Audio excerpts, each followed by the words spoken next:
What's good, y'all? What's And good? welcome back to another episode of the Hurls and Smalls Show. Coming to you guys on a Friday afternoon. Hoping you guys are doing well. I am doing well. Now let's see how my main man, looking handsome, cute over there, just took a sip of his drink. Hopefully that's a water and nothing that he shouldn't be having, because he's been saying that he needs to, cut some. But Brady, how you doing, man? I'm gonna be honest with you. I've been in a little rut the last couple of days. Oh man, but okay. but listen, right? Mhm. Just like not like down in the dumps or anything, but like just in one of them weird moods. I told you I was gonna try to start walking more, but the last 3 days it's like I hit my 10,000 steps. I don't really need to go take a walk. I've been seeing you in Step Up towards the top. I'm like, okay, Smalls has actually been, getting on his walks like you said he was. I hadn't though. I was just walking more at work, but it's like okay. I mean, no matter how you get them in, you got them in. But I was at like 6,900 today when I got home from work, and I was in just about the worst possible mood I could be in. I was ready to fucking light the world on fire, and I told myself, "Go get some steps in." Yeah, literally. And I didn't even. I ran. So Train Food by X, not a very good song, but like, it does weird things in my mind. So I put that on. And ran back and forth the lane a couple times. It ended. I turned on Through the Wire. Sorry. I turned on Numbers on the Board.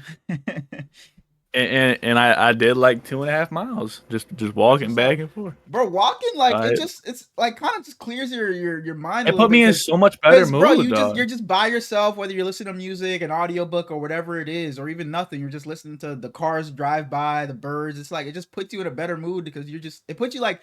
It just kind of like centers you, whether you're having a bad day, a great day. It kind of just puts you like, back at like ease, back at peace. So I don't know. It's just a great thing to just, you can always do it because you don't need any equipment or you don't need anything like that. Well, I guess you can't always do it because sometimes it's snowing. But like for me, it's like I could always just go outside and go for a walk if I'm feeling down or anything. It always helps. So yeah, I'm happy to see that because I have been noticing these past couple of days you've been, up there in steps. So I'm like, that's what's up.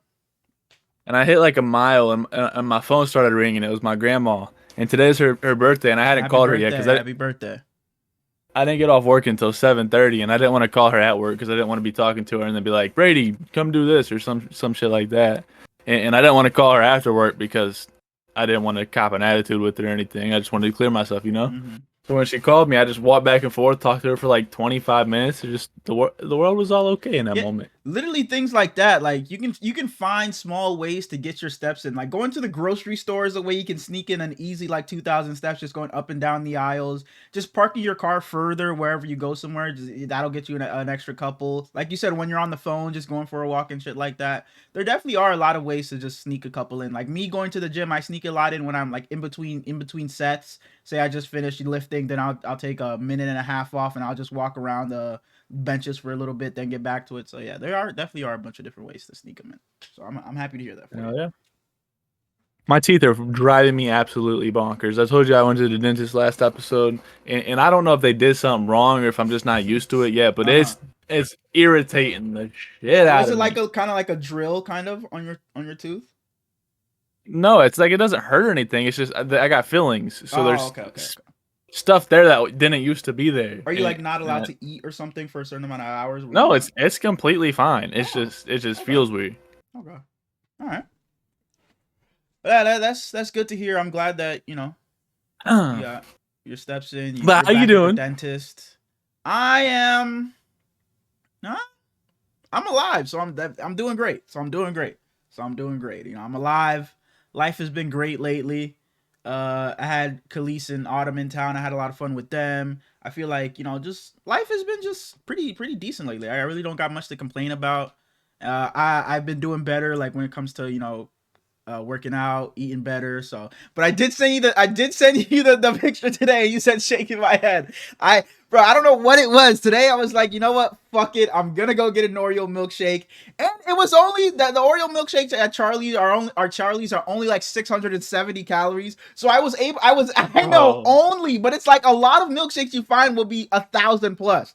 So I was like, you know what? This one's only 600 and change. I'll fit it into my calories for the day. I'll just cut something else out. So I was able to fit the milkshake in without, going over. And I got a little, that's not even a story, but something funny happened. So I pulled up into the Charlie's drive-thru, and the lady in the drive-thru goes, "What the fuck?"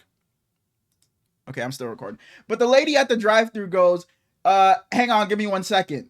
And then in my head I hear, "Do you need a second?" So she asked me. She says, "Hang on, give me 1 second." I say, no."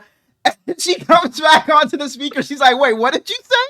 And I was like, "Oh my goodness!" I was like, "Wait, did you say you need a second, or do I need a second?" She's like, "No, give me a second." And I was like, "Dog, bro, I felt so fucking bad. Bro. I felt so bad." I went, no, like, bro, I felt like the biggest dickhead. I'm not gonna give you a second. Like, bro, but that milkshake was well worth it. I enjoyed it, and I'll just get back on on track tomorrow. It's not like I was off track today, like, because I was still under in calories, but I'll just eat a lot more clean tomorrow, and the day's coming. I got this. I'd be so disappointed in myself at lunch because we get something for lunch every day, and it's like, I'm not gonna eat this shit. And then every time it's like, you're hungry, you might as well get something. But I've been good this week. I only failed on Tuesday. I told you I had a pizza and a milkshake on Tuesday, but every other day I've been good. So they went to a pizza place today, and I withstood. I didn't get one. That's what's So up. I was definitely looking at pizza places today to have a slice of pizza, because I was like, as I was saying with the milkshake, I was just like, fuck it today. I'm just gonna eat whatever. But I didn't. I found some pizza places, but it was like $25 for a pizza, because I was just gonna buy one for the house, and it was like $25 for a pizza, $22, and I'm like, bro, I shouldn't even be really having it, and I'm about to spend $25 on it. Fuck no, I'm not gonna get it. So I just settled on the milkshake to give me a little sweet treat. But that's about it. Yeah. I'm back locked in. I gotta buy some food tomorrow so I can meal prep. That's one thing. If it's like, if I have food meal prepped in the house, I find myself not eating out as much. But if it's like I gotta cook every day, I gotta find something to make, or it's something frozen and I gotta heat it up, it's like, oh, I don't want to do that. I'll just stop somewhere on the way home. So if I have food cooked and all I gotta do is just pop it in the microwave for a minute or two, then I'm usually fine, and I won't be eating out or anything like that. So I just gotta buy some food tomorrow when I get off of work. So now we'll talk about that in a minute. So you ready to get football? Yeah, we can get the football. I think that's all I gotta talk about. Actually, no, I'm not ready to get the football. I don't know if that was a test, but I passed it. If you guys are new, be sure to go down and subscribe. If you haven't already, go down and like the video, leave a comment, and head over to the Twitter, to the TikTok, show some love over there. Smalls hates the TikTok, and one day loves the TikTok the next, but go over there and show some love, because maybe he can grow to love it again. And yeah. And me, Khalees, and Autumn posted a TikTok. If you guys want to go watch it, it's just us three dancing. So go show some love on that one. It's on my TikTok page. What was I gonna say? Oh, we lost a subscriber on YouTube. I saw. I'm damn, bro. Like, we were that bad. You had to fucking unsub. And I went to the TikTok out of the other day. Were we always? I swear we had more on TikTok. No, did we lose on TikTok? I didn't even check in a while. I hate that app so much, dog. It just doesn't make any sense. I swear we've lost a few on TikTok. I swear we have. Nah, we're good. Oh, really? But I definitely did go to upload that last episode, and then it said, because it usually shows us in the last 28 days, it said -1. Like, who the fuck just unsub? Like, fuck you, dog. Like, dang. But it's alright. I'm not too worried about it. I think we'll be alright, and we can, get into football. And check out the Twitter as well. I told you yesterday to go check it out. Bro, I was like, bro, because you told me, I went back and looked. You told me check the Twitter, but I read it as check Twitter. So that's when this happened in Mike's chat, and I'm like, what do you mean check Twitter? Am I looking at your page? You said no. Gave me no other context. You just said no. So I'm looking at my DMs. I'm looking at your page. I'm looking at my notifications. Maybe you tagged me in something. I'm like, dog. And then I typed again in there. I'm like, Smalls, you confusing the fuck out of me right now. Because I'm like, what does he want?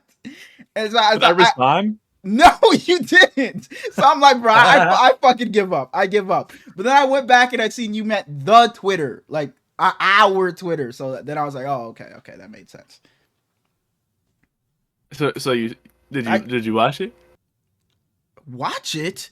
It was a video. It was Oh, about a running back. It wasn't. It was a post about yeah, some yeah, running back. yeah, Oh, I didn't know it was. I swore I didn't know it was a video. Really, yeah. I thought it was I mean, just you don't like have to a. watch it right now. We're kind of Okay. Yeah. podcasting. Yeah. Yeah. I'll watch it when we're done. I'll watch it when we're done. I thought it was just like, what was his name? Like, it was like Arm. If it's the name started with an A, right? Not even close. Okay, let's get into football. Let's get into football. At least I knew it was about a running back. So our itinerary for today is we're going to talk about some more transactions. We're going to talk. We had planned this episode like 2 months ago at this point. No, Our guilty legit, pleasures bro, and pet legit. peeves, and then we're gonna talk about our prospects, and then we'll have a little bit of small talk. This should be a smaller episode. I'm done saying that, bro. I'm done saying that, man. Over under 90 minutes. Oh, that's a pretty good line. You know, I'll go under. Let's I'll go say, 85. 85. I'll go under. I'll say we're in the 120 range. Hour All right. 20. He's gonna get the All right, fucking start yapping, off and we're gonna be at 2 hours. with the San Francisco 49ers. Oh my god, bro, this is not alphabetical order. But go ahead. This is alphabetical order. Go ahead. I literally copy and pasted the order from last episode. So, All right. if you see a transaction not on here, you watch the last episode. It was probably on there, and if it's not on there either, then sue me because I don't give a fuck. San Francisco 49ers released Leonard Floyd. Yep.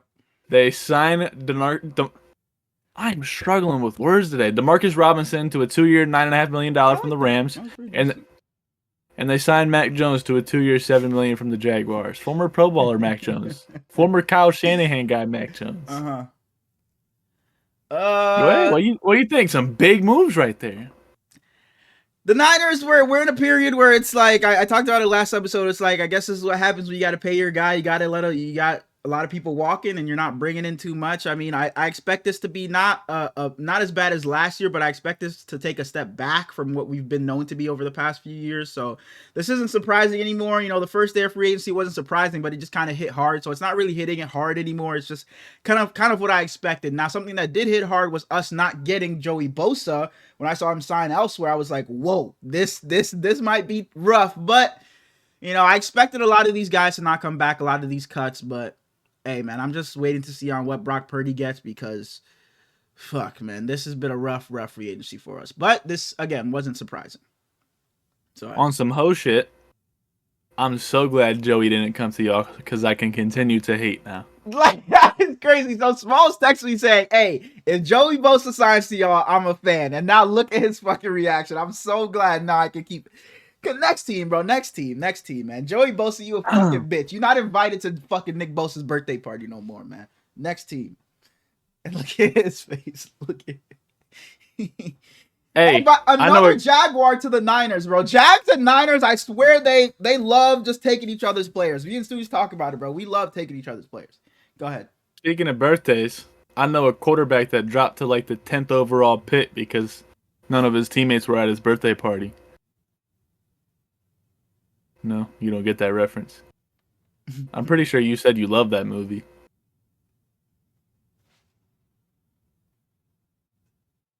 All right, we'll keep on going. What movie is that? I've never heard that. The Chicago Bears. No. What movie is that? Olamide Zaccheaus from the Commanders. Oh my god. And you know Ben Johnson loves him a blocking receiver. Uh-huh. I hate saying his first name. I like Olamide? I like Zaccheaus a lot. I like saying Olamide though. I know it's not right. Okay. But like Big O. They signed Big O. Okay. That's literally the only move they made. I mean, the Bears, they've already done what they really were They did it supposed to plenty, do. yeah. Yeah, they went on and got revamped their offensive line. So yeah, this doesn't really mean much to me. They've already done their job, I think. They should shift their focus to the draft now.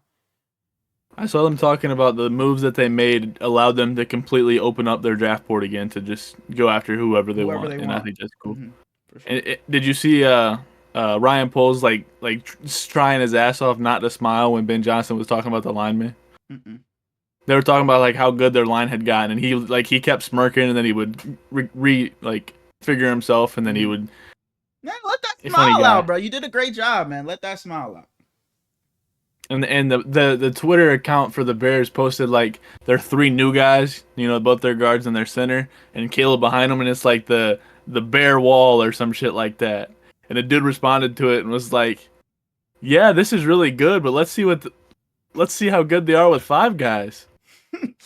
Hey, man, if this Bears line goes out there and doesn't perform again, bro, it's gonna be some shit. I'm really hoping the Bears have themselves a good season because it's too long. It's been too long since the Bears they've been good, but it's always the defense is carrying us. But I hope to see the Bears at least have a fun offense this season, an offensive line that can protect their quarterback. So Bears offensive line, go out there and perform your asses off, please. Caleb Williams is winning MVP next year. I'm calling it now. But what if they don't? Blow that bitch up. Send Caleb Williams to the Niners. Send DJ Moore to the Niners. Next team. Ooh.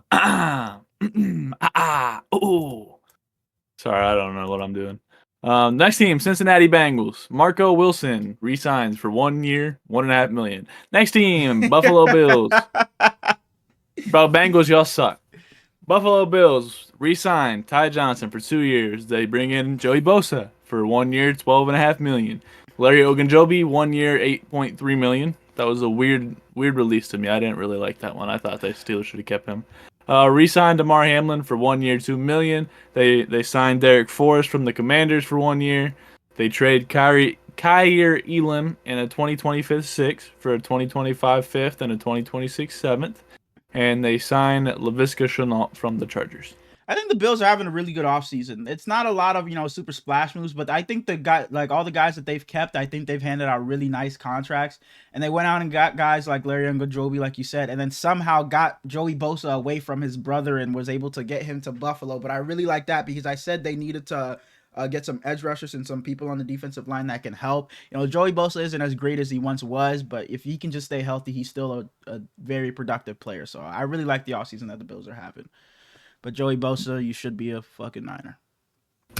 I'm ready to figure out who my new favorite team's going to be this year. The hell? What does that mean? I don't know. I need Stephon to make his pick. Oh, he's a Cowboy. He's going to go play with his brother, unlike Joey. Don't say that shit. So if Stephon goes over there, you won't be a Cowboy? Fuck no. Okay. Next team. Vontae Mack, no matter what. The Denver Broncos. Hey, no, man. Still nothing? Vontae Mack, no matter what? That was a movie line reference? Hey, bro. What the fuck movie are you talking about that I said I loved? What? I swear you got the wrong guy. I swear you got the wrong guy, bro. Because what the fuck movie are you talking about? Bo Callahan? Have you never seen Draft Day? Yeah, definitely the wrong guy. I never said Draft Day was one of my favorites. Have you seen it? I didn't say favorites. I've never seen it. You definitely got the wrong. You confused me for one of your fucking homies, bro. Because I was like, bro, what lines are you throwing at me? Whoa. You are one of my homies. Thank you, man. I'm like, bro, I don't, because I know I've told you the Blind Side. It's a good movie. I know I told you the Blind Side. Yeah, is one but of the my Blind favorites. Side fucking blows. So I'm like, dog, when the fuck did Michael Orr say that shit in the movie? Because I don't remember any of these lines, bro. Oh my god. The Blind Side, the white lady from the Blind Side. I just watched a movie with her, and Sandra Bullock. Is that her name? I think so. I couldn't think of anything other than The Blind Side the whole time I watched it, though. And I hate The Blind Side, so it was like... But it had Channing Tatum, so it was all right. Next team, Denver Broncos. Mm-hmm. Pull off a fucking steal. Evan Ingram signs 2 years, $23 million.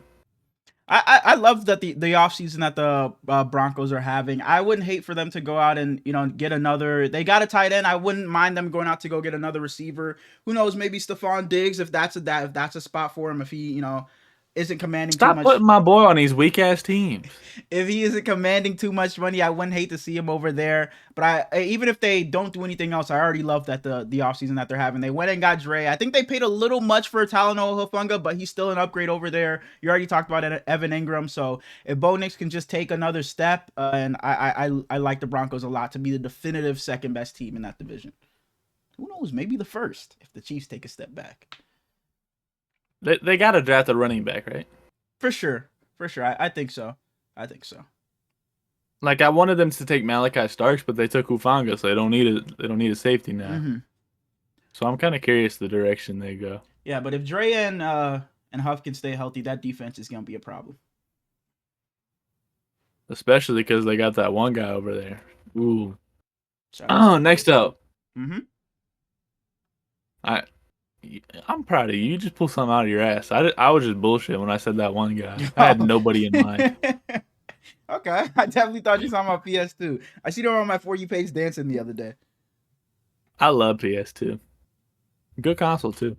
Cleveland Browns, poverty, one of the worst teams in the NFL. Hate them bitches. I guess that's where Russell they re-signed Devin Bush 1 year, $3.5 million. They bring in Russell Wilson for a visit, who will also be visiting with the Giants. And I saw like a picture of Jerry Jeudy just all pissed, and it was like, this is Jerry Jeudy when he sees Russell Wilson enter the facility. And then they signed Malik Collins for 2 years, $20 million from the San Francisco 49ers. Yeah, I don't care about the Browns.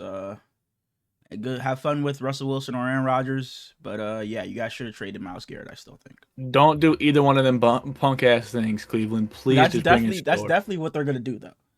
No. Please bring in Shador. That's what they're gonna do. No.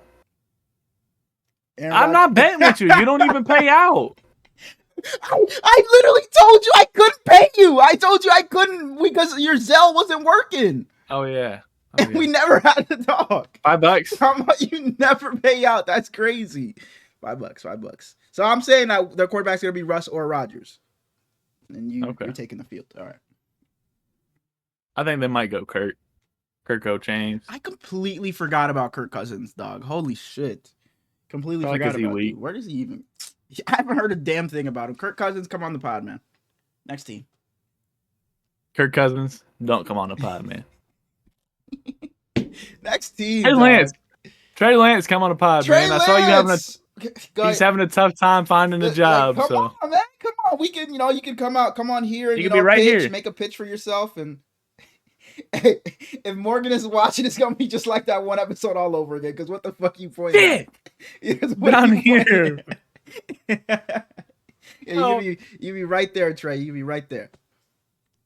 So you just pointed on the wrong side on my because this is what it looks like for me. Trey, you can be right here, man. You can be right here, Trey.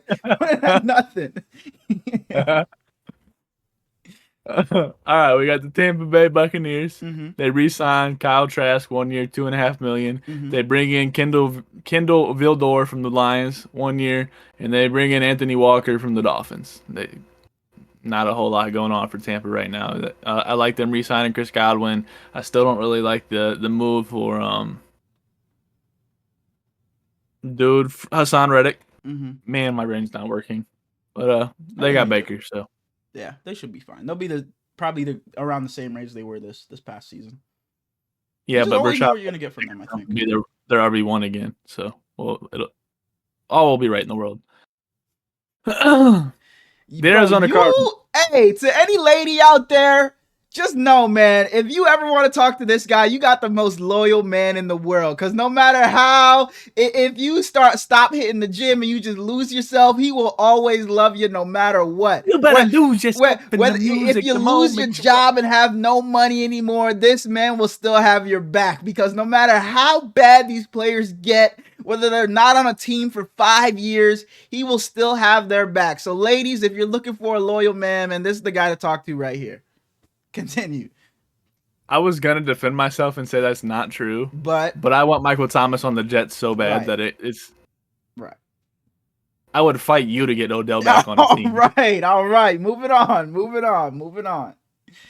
The Arizona Cardinals. My boy, Kyler Murray gets a backup. Jacoby Brissett, wonderful job by them bringing him in. Jacoby isn't a starter anymore, but I think he got a lot of knowledge he can share with Kyler. For sure. And they bring in Dalvin Tomlinson for 2 years, $29 million.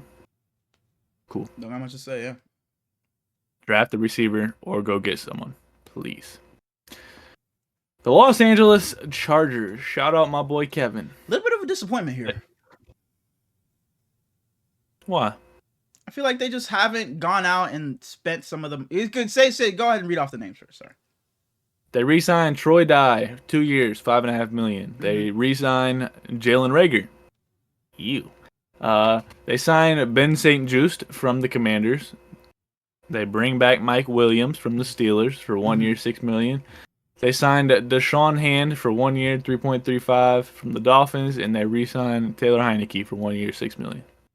Yeah, so as I was saying, I feel like they've kind of not went out and, made some of the moves that I would have liked to see them make, especially at receiver or tight end. It feels like the second Evan Ingram got released, he was immediately in Denver, and that's the only team that even, talked to him. He was just, it was Denver and nobody else. He had a meeting with the Chargers. Did he? Really, I didn't know, but it just seems like the Chargers have kind of struck out on every, like Devontae Adams. Are they going to go after Cooper Kupp? DK Metcalf is now a Steeler. Evan Ingram's a Bronco. It just feels like the Broncos haven't, the Chargers haven't capitalized on some of the things I would have liked to see them capitalize on, because we saw this past season when one injury happened, and that being to J.K. Dobbins, this offense just was nowhere near the same, because now you have to rely on the passing game, and all they had that was reliable was Ladd McConkey. So I would have loved them to go out there and, shore up their... Mike Williams. Mike Williams. Stefan, get ready to learn what if man. I wouldn't hate that either if he wants to go to the Chargers, but I just feel like they had to have gone out and gotten something better, a better weapon. Number 2, a tight end for Justin Herbert, because we saw what this offense looked like when it was when one injury happened. And now you have Najee Harris, so we'll see how he looks in this offense. But if he's not productive right away, I wonder if this offense is going to look how bad it did at times last season. RB1, Najee Harris in a run-heavy offense. Najee Harris, I'm rooting for you, man. You're now on my second team, so I'll be rooting for you, man. Go be great. No, you're not allowed to be a Najee fan. But I'm a Charger fan. Stay on that side. He came to me. I didn't go to Najee. I didn't become a Steelers fan. Not in San Fran. I was a Chargers fan already, and Najee came to us. He needed us. We didn't need you, Najee. You needed us. Next team. Next team. The Kansas City Chiefs signed Christian Fulton, 2 years, $20 million from the Chargers, and Gardner Minshew for a 1 year deal. And Christian Fulton, I think, is a wonderful pickup. Great job. And they restructured Pat Mahomes and Chris Jones in order to make up the money to sign the free agents they've had. Would you be super shocked if the Chiefs, holy shit, I can't speak. If the Chiefs took a step back this next season and maybe they didn't win the division, if the Broncos or Chargers somehow win this division, or maybe if they weren't in the AFC Championship game, if we don't see that level of dominance from the Chiefs again, you would be surprised though? Are you saying they don't win a playoff game? No, they can be a wild card team, maybe make the divisionals or something. But if we don't see them in the championship game or the Super Bowl, or maybe not win the West, are you surprised? If they lose in the playoffs to anyone other than Baltimore or Buffalo, I will be surprised. Okay. I don't know, I don't know what it is, and I don't have any definitive thing to say it, so I can't, make this a super, like a smart take, I guess. I can't say it is, but I don't know. It just seems like that teams are catching up, but it may seem like the Chiefs are kind of maybe just going to take a step back a bit, because Rashee Rice coming off of injury. Isaiah Pacheco, last we saw of him, didn't look great. Yeah, you got Elijah Mitchell, but you lose D-Hop, who, he wasn't phenomenal for you, but you lose D-Hop. Travis Kelce is another year on his body. Is Rashee Rice even gonna be able to play? I don't know. I still don't know what his injury was. I still don't know what exactly it was. They never. I don't mean injury. I'm not even being funny. I don't know. But yeah, I just don't know. It just seems like the Chiefs may take a step back, and maybe that's just they don't have as dominant of a regular season, but they're still a great playoff team, but I don't know. It just seems like maybe teams are catching up a bit, or maybe they're just falling back to the mean. But I don't know. We'll see when the season starts. It just feels like there's a couple different things that may just cause them to slip. Like I said, Rashi Rice, Isaiah Pacheco, Travis Kelce, losing a couple pieces on your offensive line. I don't know. It just seems like maybe they take a small step back. Losing Justin Reed. I don't know if they'll slip so much as the other teams have just gotten better. Yeah, exactly. Yeah. So yeah, like I said, I wouldn't be shocked if they're not in the championship game next year. But who knows? When we do our season preview, I fuck around, still have them in the Super Bowl. So who knows? Next team is the Indianapolis Colts, and I don't know how to feel about this team because last episode they got Charvarius Ward and they got Cam Bynum, so I was all in. This episode, they signed Daniel Jones to a 1-year, $14 million contract. And first off, I really wanted him in Pittsburgh, but Daniel Jones, if they let him come in and start over Anthony Richardson, I will be furious. Hey, bro, I understand there's nothing wrong with some competition, but this better just be some fucking competition just to say it was competition. If there's legit Daniel Jones or Anthony Richardson, we don't know who's going to be our starter, I'll slap every fucking person in management in fucking Indianapolis, bro. Because what are we doing here? What are we doing here? Why in the world would you hand the keys over to Daniel Jones instead of seeing what you have in Anthony Richardson? If Anthony Richardson comes out and shits the bed the first 8 games, then sure, go to Daniel Jones and see what you have in him. But coming into the season, if you play Daniel Jones over Anthony Richardson, you may as well fucking trade him. Don't even keep him on the team. Because what are you going to do? Do the same shit you did this past season where you start him, bench him, start him, bench him? Don't even start that shit. And now you're doing it with fucking Daniel Jones. So please, Anthony Richardson better be your week 1 starter. And if he's fucking hot ass, then you fucking maybe can turn around to Daniel Jones. But please, this better be competition for the sake of competition, and it better not be no fucking serious thing, because this is just some fucking bullshit at this point. Just see what you have in the fucking guy. Has he even played a full year's worth of games yet? Like, it doesn't make any sense. And I understand his passer rating or his completion percentage was like below 50%, more interceptions than touchdowns, but his raw talent is there that you just have to see what you have in the guy. Give him a full season and give him some belief and trust behind him, and just let him see, holy shit, let us see what he can do for an entirety of a season, instead of putting him in this bullshit where he's in and out with Joe Flacco. Now he's going to be competing with fucking Daniel Jones. And I get it. In the right system, maybe Daniel Jones can look good. We saw him lead the Giants to a playoff win. But Anthony Richardson's potential is through the fucking roof if he's in the perfect situation. And if he's built up with some fucking trust behind him and belief behind him, who knows? Maybe he can be one of the best quarterbacks in the league. So please, don't be on no fucking bullshit over there and start Daniel Jones. Anthony Richardson should be your guy. Sorry. If he's not, that just makes it one team I don't like. That's it. Just move on from him, please, if he's not going to be your guy. Don't just have him sitting there behind Daniel Jones. Send him to Pittsburgh? No. I don't like that situation for him. I have to. They'll be on some hoe shit like they were with Justin. Where could he go? Giants? Like nowhere. Maybe the Giants. Giants wouldn't be bad. But they're going to get... No, they're going to miss on the top 2. They also bring in Khalil Herbert and Neville Gallimore on 1-year deals. Good job. Mm-hmm. I guess. The winners win again. The Washington Commanders.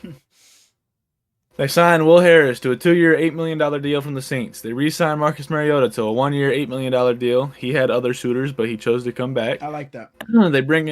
They bring in Eddie Goldman on a 1-year deal from the Falcons, Jonathan Jones on a 1-year deal from the Patriots, Dietrich Wise on a 1-year deal from the Patriots. Both of those guys were there for 8 years. Jonathan Jones was there for 9 years in New England, so that's crazy. And they released their center who was there for like 9 years too. I saw Edelman talking about him. The Patriots, that being. They re-signed KJ Osborne to a 1-year deal, Noah Brown to a 1-year deal, and John Bates to a 3-year, $21 million. They went out and re-signed their guys and made some splashes, and now they're just kind of just filling out the roster and adding some veterans. So I really like what the Commanders have done this offseason. Like I said, they went out and got guys like Deebo Samuel and things like that. Re-signed Bobby Wagner and Zach Ertz. And now they're just filling out the roster with some vets who they can trust. So I like this a lot. From them being the young, fun team last season to now they're a team that, we're serious and we want to go out there and continue to build on what we did last season and compete again. So I like what the Commanders have done a lot this offseason. I still want them to get Trey Hendrickson. Fuck you, Cincinnati. I don't think it's much. I don't know how possible it is at this point, though, monetarily.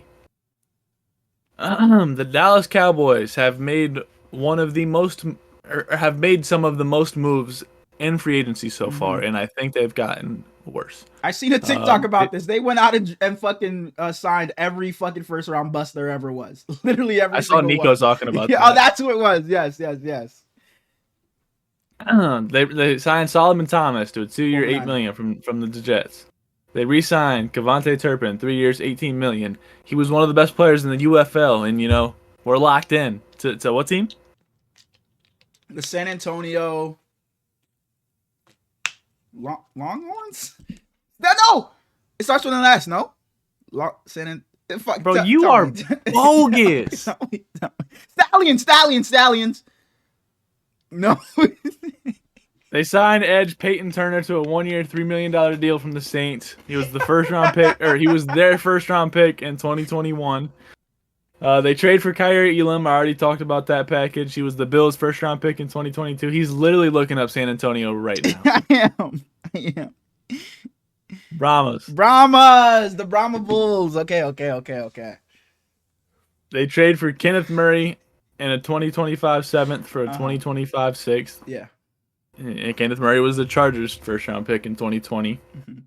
And they made me a little bit happy. Just a little bit happy because I think, Zeke might be a little past his prime, just a little bit. So they bring in another one of my guys and Miles Sanders. So Miles Sanders got a chance to be good, and I like Miles Sanders. Just a little bit, huh? So you'll be rooting for the Cowboys just this much this next season, just this much. But yeah, I don't hate the Cowboys. I just don't like Jerry. Yeah, you talked about Jerry Jones. I don't know what the fuck he's doing over there. And please pay Micah Parsons already. Like every day you wait, it's just more and more money. You already waited till Myles Garrett got his money, so now who knows what Micah Parsons is gonna want? Maybe he wants to beat out Myles Garrett. So fucking do what you got to do over there, Dallas. I but real shit. Fuck the Cowboys because they need to build around Dak while Dak is still Dak. I miss watching Dak so bad. Yes, Dak is so fucking good, bro. Dak Prescott is a baller, and he's just a guy you just want. I think I would want to play for if I'm in the NFL. Where do you go to college? Dak Prescott. Don't tell me. Oh my! It's like East. Like it's one of those where it's like East something. No. I have no idea what you're trying to say. You know how like there's Eastern Michigan or like shit like that, or like North Dakota. Oh no! It's not one of. Okay, but Dak wore white and red in college. It was white and red, like not red, but like crimson. Like yes. I don't know what it. Oh, okay, come back to me and look. I'll so I'm not using my phone. I'll throw my phone, but come back. We'll come back to it in a little bit, and I'm gonna have it. Dak Prescott. Dang. We'll continue. Just continue. Continue on with the teams, and I'm gonna get this. All right, Dallas. I think you got worse a little bit, but you're taking a risk on these busts. I think that's fun. So shouts out to y'all. The Miami Dolphins. They bring in Ifeatu Melifonwu on a 1-year, $4 million deal. I think this is an absolute steal for Miami, dog. I think Melifonwu was way better than $4 million a year. They re-signed Elijah Campbell for 1 year, $2 million. They re-signed Quentin Bell for 1 year, $1.5 million. And that's another steal. Nick Westbrook-Ikine signed for 2 years, $6.5 million from the Titans. I think that he's a good blocker. I think that he's not greedy targets-wise. I think he's going to come in and be great for them. And then they signed KJ Britt from the Buccaneers on a 1-year deal. Shouts to you, Miami. Figure out that line so Tua don't die, but at least you got to back up now. You know what I'm trying to do in my head? I'm trying to like recall the Sunday Night Football, like Dak Prescott, like Zeke Elliott, Ohio. Like I'm trying to think about that shit right now. This is not CeeDee Lamb, Oklahoma. The Philadelphia Eagles trade C.J. Gardner-Johnson in the 2026 sixth for very shocking. Kenyon Green in the 2026 fifth. In 2022, the Philadelphia Eagles made the Super Bowl and unfortunately lost. He signs with the Lions, and they don't make anything. Then he comes back to the Eagles. They won the Super Bowl, and now they're trading him away again. So I Eagles, saw a TikTok about don't this. get your hopes up. Yeah, somebody was upset. It's like, we fucking make the Super Bowl, and we're better when he's here. He leaves, we suck, and you guys trade him? Like, the guy was pissed. I forget who it was, but he was pissed. But yeah, this was definitely shocking to me because I'm not a huge fan of the guy just because the way but I understand why people are fans of him because he's just a shit talker. But he can just turn me off a bit. But it's like, it seems like the guys loved him. He was a great guy for Philly. Like he kind of just matched Philly's energy in the crowd that they have over Yeah. there. So I was kind of surprising that they traded him. He's a culture changer. So For sure. I think that Houston's defense could definitely use that. And their secondary this year is going to be out of this world. They might hold passing defenses to 12 total yards, but with me and you blocking for CJ, we might give up negative 20 million passing yards. Sure. He brings a lot of dog over there. Not that they didn't have it, but like that's why I was surprised Philly traded him, because he brought that dog to the secondary. Just he gonna chirp at the team's best player no matter who it was. And not only did they trade him, but it was like for nothing. Kenyon Green is not a good football player. The Eagles also bring in AJ Dillon I haven't seen the years or the money yet, but I think that he's fun. I don't think he didn't play much this year, but his quads are bigger than your head for sure. And you got a fucking massive ass noggin. They bring in edge Josh Uche from the Chiefs on a 1-year contract. Harrison Bryant on a 1-year contract from the Browns, and then they bring in Adoree Jackson from the Titans and the Giants, and I think he's still pretty good. Yeah, Adoree Jackson, yeah, he is. I give up on Dak, by the way. Does his school start with an S? No. Okay. Mississippi State? The Atlanta Falcons. Okay, where'd he go? I'm fucking grabbing my phone. The Atlanta Falcons. This is fucking terrible. You can be pissed when you look it up. It's Mississippi State, no? Right, I didn't know. Give you credit for that. Mississippi State. Yeah. Oh man, next team. I'm sorry. I just had to figure it out. The Atlanta Falcons bring in Divine Diablo on a 2-year, $14 million deal from the Raiders. I like him a lot. I think he's going to be very impactful for their linebackers. I still hope they get either Jalen Walker or Jahad Campbell though. They bring in they re-sign Mike Hughes for 3 years, $18 million. They bring in Leonard Floyd, former Niner. There's 1 year, $10 million. Uh-huh. They signed Mike Ford, 2 years, $4 million from the Browns, and they re-signed Kadarius Hodge for 2 years, $6 million. Sure enough, that defensive bit, Leonard Job is still Leonard Floyd is still a decent edge rusher, a decent rusher in general, and he's a guy that always is never hurt. He stays healthy, so I like him over there in Atlanta. He should improve their pass rush. That's been needing some help at his old age. He's like 31 or something. Still had like 80. I'm not giving him credit. 8.5 sacks for us last year. So I like this for the Falcons. He'll probably go over there and just be a fucking bum, because that's what Red Sleeves did, you know. Shout out Red Sleeves, he going crazy. He don't get a name anymore. Like Sauce, he gets his name taken away. Have you? No, I love Matthew Judon. Okay. Have you never seen that tweet though? It was like a primetime game and he was going nuts. I think it might have been CJ McCollum, and it was like he just shouted out his sleeve. Yeah. And then they were talking about the chick in the WNBA, and it was like, she has a name. Nah, I don't know about that part. Speaking of the W, you see that they're doing the Sparks are doing tryouts. Yeah, I saw that. Yes, I did. Not tryouts, but like open practices. Okay, yeah. You going? You trying to take me to? Look at him. Who are you trying to go see?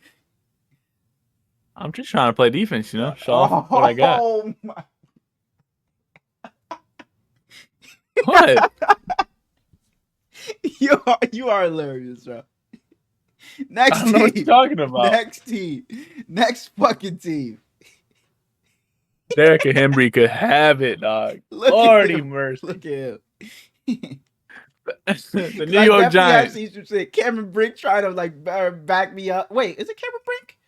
Who's the girl on the Sparks? Yeah, and they're like Cameron Brink trying to post me up, and it was some wild shit. So I just, hey man, I'm cool, dog. They can have her. I'll take Rakia. Next, if they want Rakia, give me. Yeah, my fault. The New York Giants bring in Chauncey Golston, 3 years, $19.5 million from the Cowboys. You know, that's not very often you see that division go in division.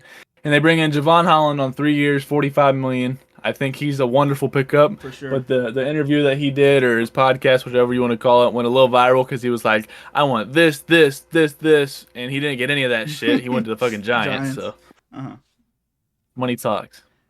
We saw. I like what the Giants are doing this offseason, though. Yeah, just don't go get Aaron Rodgers. I agree. Or Go get Kirk go get Aaron Cousins. Rodgers. I don't care that much. Go get Kirk Cousins. Nah, they should go get Joe Milton. Unless the Hey, I know Steelers you're a get Joe huge Joe Milton. Milton.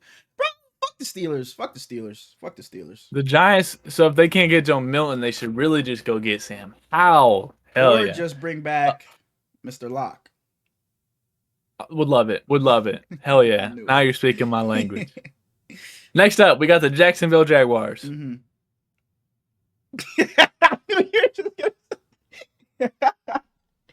Nothing to say about Suja Steve? They didn't do anything. No, I knew that's why you're just gonna sit there.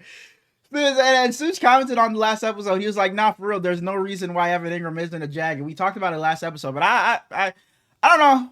I don't know. I guess I don't fucking know. No, he commented and it was like, "No, for real. Why is Evan Ingram not a Jag?" And I responded to him. And said, "Because y'all cut him." That would have fucking pissed me off. That would have fucking pissed me off. Yeah, I don't know. Trevor Lawrence, good luck over there, man. I wish you nothing but the best. Go kill the draft, Jags. My favorite team in the NFL, the New York Jets. We bring in Chukwuma Okorafor from the Patriots. He's kind of stinky. I think the Jets are gonna be a lot of fun this season. We bring in center Josh Myers on a 1-year, $3.5 million deal from the Packers. You know, he was teammates with Justin in college, so we get a little bit more Ohio State over there. Okay. So we're gonna sign Michael Thomas. We're gonna draft the Mecca. We're gonna draft JT Tuimoloau. We're gonna draft Seth McLaughlin. We're just gonna keep it rocking. Mm-hmm. You know, every guy in this, we're gonna draft Josh Simmons and Donovan Jackson. Trade for Nick Bosa. Trade for Joey Bosa.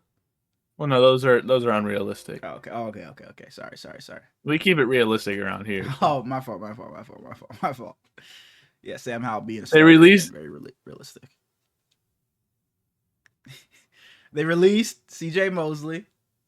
Hey, what did y'all trade for Trey Lance? They released CJ Mosley, which was a little bit surprising because he's a dog. That's too far, man. That's too fucking far. That is too far. And I was just talking to somebody in Mike's Discord about Trey Lance earlier. I saw Trey Lance's profile picture, and in all caps, I was like, "Wait, you're a Trey Lance fan?" And he was like, "Yeah." And then, bro, I still believe in you, Trey, man. Trey, come on the fucking podcast, man. I'm your biggest fucking supporter, dog. Come on the fucking show and put yourself out there, man. Maybe GM just gotta hear you say it. So we're giving you a fucking platform, Trey. Come on here and say what you gotta say. Speak your piece, man. The GMs need to hear it because you should be playing somewhere. You have top 10 potential. I still believe in you, Trey Lance. You're a future Pro Bowler. God damn it, you're a future MVP, Trey Lance. Come on the podcast and tell the people why you deserve to be a starting quarterback in the NFL.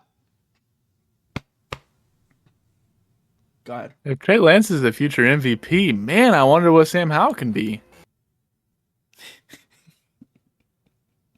Next team, hey, Trey Lance, we averaged 29 viewers an episode, so that means at least 29 franchises are seeing you. Those are all 29 GMs. You know, it's probably the Ravens aren't watching. No, it's like 20. It's like 24 because we got Dark and Suge and Joe. But it's like 24 teams, and it's like just like the top guys, and then the Jaguars aren't watching because the Jags don't really know what the fuck they're doing. But every other team, they watch us for real. For sure. So you know, obviously Ravens aren't watching, but you know, if you want. Come on, Trey, bro. I already shot you the DM. I know your cousin's sons, daughters, uncles, nephews, girlfriend's brother's son, cousin is watching this. So tell Trey to come on the show. Go ahead. See, that seems more unrealistic than him just watching at this point. Bro, the next team. This is how the fucking episode is going to get to fucking 2 hours, by the way. Because why am I looking at 53 minutes? I know we didn't start right away, but what the fuck? We're not even through the fucking news, and we're already this far in? Bro, I started after you said what's good, and it's at 48 minutes. So. Oh my, bro, we be talking about the Detroit nothing, bro. The Detroit Lions re-sign Levi Onwuzurike for 1 year, 5.5, and they signed Kyle Allen. That's it. So Detroit, go be good. The Green Bay Packers. Next team. The Carolina Panthers release Miles Sanders. He was one of my favorite running backs in the entire league when he signed to Carolina, so I'm kind of sad that he's not very good anymore. They signed Christian Roseboom from the Rams on a 1-year deal. They signed Rico Dowdle on a 1-year, $6 million deal. That one surprised the hell Yeah, out it of me, did. I dog. thought he was gonna be a Cowboy still. I really thought he was gonna stick with the Cowboys.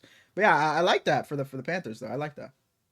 He trying to win. He want to play with a real quarterback. Hey, we saw another player that left the Cowboys say he just knew he wasn't winning over there. So maybe that's just We'll get there. We'll get just there. the thing. And Adam Thielen resigns, one of the greatest Vikings ever. So shout out my boy. The New England Patriots release center David Andrews after 10 years with the organization. Very sad. You know, you already said you saw Edelman talk about it. He was like one of the biggest dogs I ever played with, blah, blah, blah. Excited to see your next chapter. Hey. And right there. Go ahead. Why would he want to lose? They also bring in Edge Clavon Chason. Chason. 1 year. Same shit. Bro, same shit. Yes, Clavon Chason. Yes, sir. She would have stayed with the Raiders, so I liked him over there. Yeah, his ass is big. I remember fuck. him playing the Buck, them playing the Bucks, and I remember coming on here and talking about that play he made where he tipped the pass and then picked it off himself. So yeah, I liked him with the Raiders. But hey, go be decent over there. Shouts out to the Patriots. Yeah. They doing their damn thing. Just get some. Who is Drake May gonna throw the ball to, dog? Drake, man. Just know I got reliable hands. About 5'11", 6 foot. Probably not moving too quick, but you know, quick out, quick little slant. I can probably get you a couple yards. Drake May, you could target him 32 times in a game, and he's gonna end with less than 2 yards. Hey, let's say you're on the best team in football. They got the best line, the best, you know, whatever. To make it as easy, the best quarterback. You're targeted 15 times. How many times do you think you're catching the ball? Can I have Lamar as my quarterback? Sure. Because that means I'm getting +5 chemistry boost. Mm-hmm. And I'm gonna just run slants like Michael Thomas did. So I'm getting at least 1 catch. Oh, okay. I thought you were gonna say something outrageous, but 1 catch, okay, for sure. Fine, we'll take it. 1 catch on my first target, and then like 8 or 9 after that. So I'll probably finish with 10 catches on 15 targets. Moving on, next team. He's just fucking elite. Like, let's fucking get especially these teams, bro. If you on defense. The Las Vegas Raiders. Fuck the Raiders. Fuck the Raiders. I cannot wait, bro. I cannot wait. The numbers on the board needs to come to fucking Miami so I can strap your ass up. Like, you're not catching on me. Unless you got fucking Tom Brady at quarterback, somebody who can put it on the fucking money where only you can get it. I'm swatting that shit away. And somehow, even if it does touch your hands, you gonna fucking drop it. And guess what I'm gonna do? No. I'm gonna still seatbelt celebrate like I fucking caused it. You're not catching on me. We can have D Mills' big ass throwing it to us. You know them spirals is not spiraling from him, and I'm still gonna catch every pass. Swatting that shit away, or I'm picking it off and taking it the other way, man. You're more confident you locking me up 1-on-1 there or on the court? Because I'm busting your ass on the court, dog. See, on the court, I don't think the defense is gonna be the problem. I think defensively I'll be fine. I think offense may be my problem because I'm not a one-on-one player. I've always said I'm kind of like an Al Horford on the court, so I'm really a team glue guy. I'm not I'm keeping it real. I'm an Al Horford. I think I'm an underrated passer. I'm a solid defender, but I guess I've always played big because I'm a bigger guy, but I'm not like super tall. So I've always just kind of been like Al Horford. You know, I'll pop out and take a jumper every now and then. I'll even hit a little post hook, but nah, I'm not a one-on-one player. So like I said, you probably beat me in basketball, but it's not because I'll lack defensively. It's because my offensive bag just isn't there. So if we play 1-on-1 in hoops and on a field, and I win on hoops and you win on a field, we're gonna have to break the tie at something. We playing talked about darts. It a while ago. We get into the boxing ring. You don't want that. You really don't want that. We're getting into the boxing ring, man. I'm pretty sure that was our first small talk topic where we're talking about boxing each other. So yeah, that's what's gonna have to be. We get into the boxing ring, the octagon. Shit, we can do some baseball. Who can knock the most balls out of the park? Because I definitely smoke you in that. Yeah, I'm getting fucked. Oh, really? I'd end with 0. I would too. I would too. I would too. Luckily, we won't have to get to that third game because I'm just beating you in both. The Las Vegas Raiders, they bring in Eric Stokes on a 1-year, $4 million deal from the Packers. I love Eric Stokes, so I like that pickup a lot. Yep. And I saw him talking like in Green Bay at 10 o'clock, there's no more food available, so I'm excited for my big back to get over there to Vegas.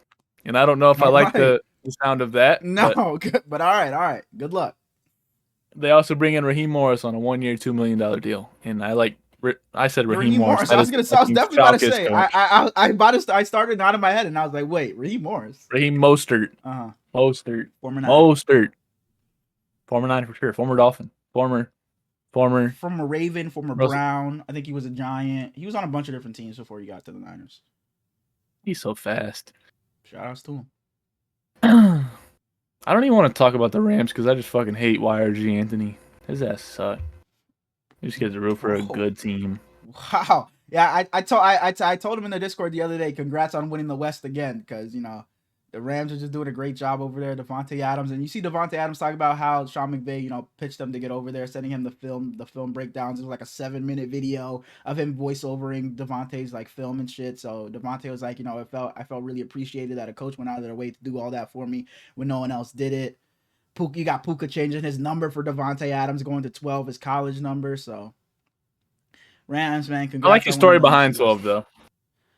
What's his story? I just know he wore it in college. There's a story behind that? Yeah, he had like a real long Instagram post, and yeah. All right, shouts out to you, Puka. And they officially released Booper Butt, which is really, really sad. Yeah, I see them make a post about it. Yeah. Booper, come to Baltimore, brother.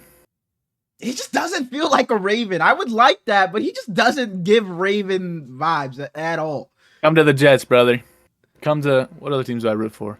The Vikings don't need him. Like, that's crazy. What other teams do I root for? Like, yeah. Cooper Kupp, go to Denver. No. Yes, sir. Moving on. I'm moving on to the Baltimore Ravens. They bring in D-Hop for 1 year, $6 million. They legendary Michael Pierce retires, and they release Marcus Williams. Shout out to Minneapolis Miracle. Figured that one would happen. Yeah, my brother had sent me the D-Hop screenshot, and he was like, let's go! And I'm like, dog, it's 2025. I understand D-Hop was once great, but come on, let's not do this. He does this with everybody. Don't matter how old they are. The Ray Lewis could come out of retirement right now and play for the Ravens again, and he'd be screaming his ass off thinking I'd be geeking. What the fuck you mean? Fucking God, Ray Lewis? Okay, sorry. Ray Lewis was a bad example since he's a Raven legend. Fucking, like, when they got Des Bryant at his old age when he was washed, he was over there happy. Geeking. Oh, my. Move on, bro. Move on. Holy shit. Michael Thomas, bring your ass. I'd be geeking. Like, bro, leave me the fuck alone. You saying guys I like. That ain't my fault. The New Orleans Saints, the laughingstock of football. Fuck you, Frosty. They restructured Tyrann Mathieu, so he's staying in New Orleans. Mm-hmm. They re-signed Jawan Johnson for 3 years, $31 million. Frosty was super real happy good about contract this. there. Yeah, man. They bring in Justin Reed for 3 years, $31.5 million. I think Justin Reed is pretty good. He wanted to but I don't know why he exactly. Yeah, I think he's pretty good, but I just don't know what he saw in New Orleans. I think he's a stud. I just don't know why he's going there. They signed Jack Stoll from the Eagles for 1 year. Kellen Moore, already has chemistry with him. Isaac Yiadom, former Niner.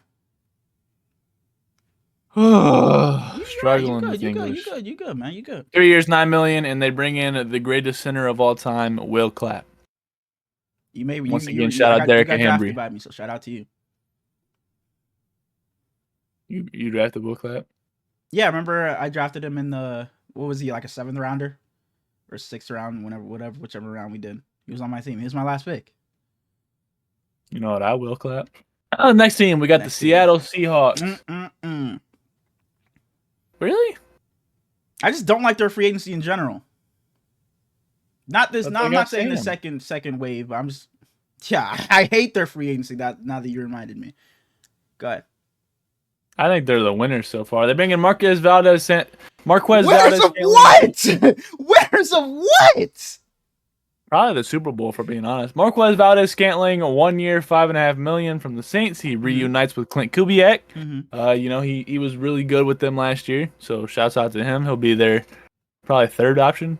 Felt like every time Derek Carr was like bombing it was to MVS down the field, a 60-yard pass that it's splitting in between two defenders. When Derek Carr wants to look like he's amazing every now and then, it was to MVS. So shout out to you, MVS. And they bring in DeMarcus Lawrence for 3 years, $42 million from the Cowboys. And as you said, somebody had beef with the Cowboys. And his ass said, Dallas is my home, but I always knew I wasn't winning Super Bowl with them. And verbatim, Micah Parsons says, "This is what rejection and envy look like. This some clown shit." Micah Parsons be talking, bro. He talk too fucking much. Too much, bro. And it's not like he's just talking trash to other players. It be some shit. This one, I guess, is a little different. So he's talking about a team he plays for. But it be some shit that Micah Parsons is like never not involved in. He'd just go out of his way to make a comment about it. He just be talking a lot, especially on his like podcast with like Trayvon Diggs. I don't, bro. Because it's just like, shut up and let me not say shut up and go play. But it's like shut up and telling dribble him to shit. Shut up and dribble? But, like, no. But it's like, shut up and go fucking win some games, bro. Bring Dallas back to the fucking promised land. Stop being a fucking, not you necessarily, but the team just disappointing every year. So shut your ass up and go fucking win, man. And I like Micah Parsons. That's the thing. I think his response to that was horrible because he was like, maybe if you'd shut up and stop tweeting every once in a while, we could have won more games. Come on. No, man, that's not true. Not come on. It's not true, though.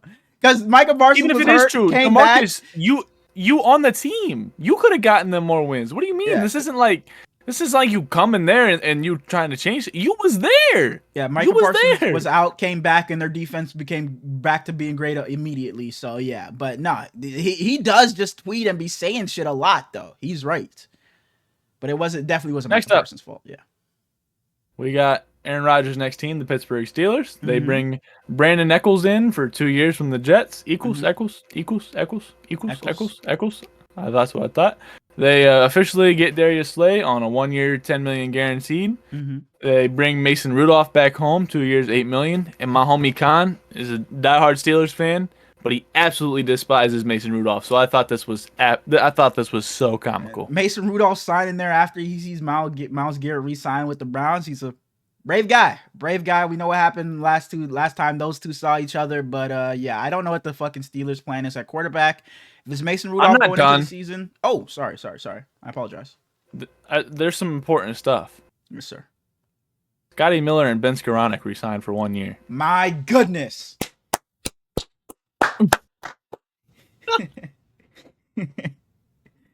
And DK is officially wearing 4, so Georgia's keeping 14, and Kenny Gainwell not getting 14. I didn't mention it last time. They were riding Kenny Gainwell, and I think that's a wonderful pickup. I saw some TikTok. It was like players you didn't know were this young, and it was like Chris Godwin's only 28. He feels like he's like a 31 guy for some reason, and Kenny Gainwell's only like 26. It feels like he was with the Eagles for 10 years, bro. I would have thought he was like 32 or something. But yeah, shout out to the Steelers, I guess. If Mason Rudolph is your quarterback going into next season, I'll be nonstop laughing at you guys. Realistically, whoever you guys go out and get out, I'll be nonstop laughing at you guys because there isn't really any phenomenal options out there. Joe Milton. Huh? Joe Milton. Sure. Go get Joe Milton, but it's probably gonna be Russ or not Russ or Rodgers or like you said, Mason Rudolph or Kirk Cousins, I guess. But I'll be laughing at you guys regardless. Not Kirk Cousins. DK gets traded, gets handed 5 years, $150 million, and then he gets engaged to Normani in the same week. Wow, DK, he's a lucky man. I know you may be honeymooning soon, but if you needed a place to celebrate your honeymoon, celebrate the wedding, come on the show, DK. Congrats, man. You're not even a DK guy. No, I'm not. DK, I would glaze the fuck out of you for real. All right. We're an hour in, still talking about this NFL news, bro. What the fuck is wrong with us? I said hour 20, by the way. I said hour 20. We got the Houston Texans. They already got CJ. I already talked about that. They bring in Laken Tomlinson, 1 year, $4.25 million from the Seahawks. His ass kind of stinks. They bring in Mario Edwards. They re-sign Mario Edwards, 2 years, $9.5 million. And then they trade Ed Ingram they bring in Ed Ingram from Minnesota for a 2026 sixth.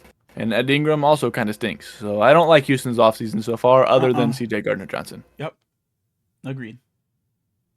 Tennessee Titans. They sign Xavier Woods, 2 years, $10 million from the Panthers. He played 100% of the Panthers' defensive snaps last year. 100%. He didn't take one off. Is that not nuts? That definitely is nuts.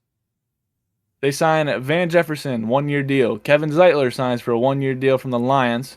And I really like what they've done to their offensive line. They're setting it up perfectly for a quarterback. So I kind of think they're taking Cam Ward, unless they're just giving Will Levis the best fucking chances he ever will have. But who knows? And Kevin Zeitler going here instead of to the Chargers is surprising. So the Chargers must have really lowballed him. Striking out. See what I did They there? dumped Kenneth Murray. Because they're lightning strikes and they're striking out. Like that. They dumped Kenneth Murray. What comes before lightning? they dumped Thunder! Gotcha! Don't know that reference.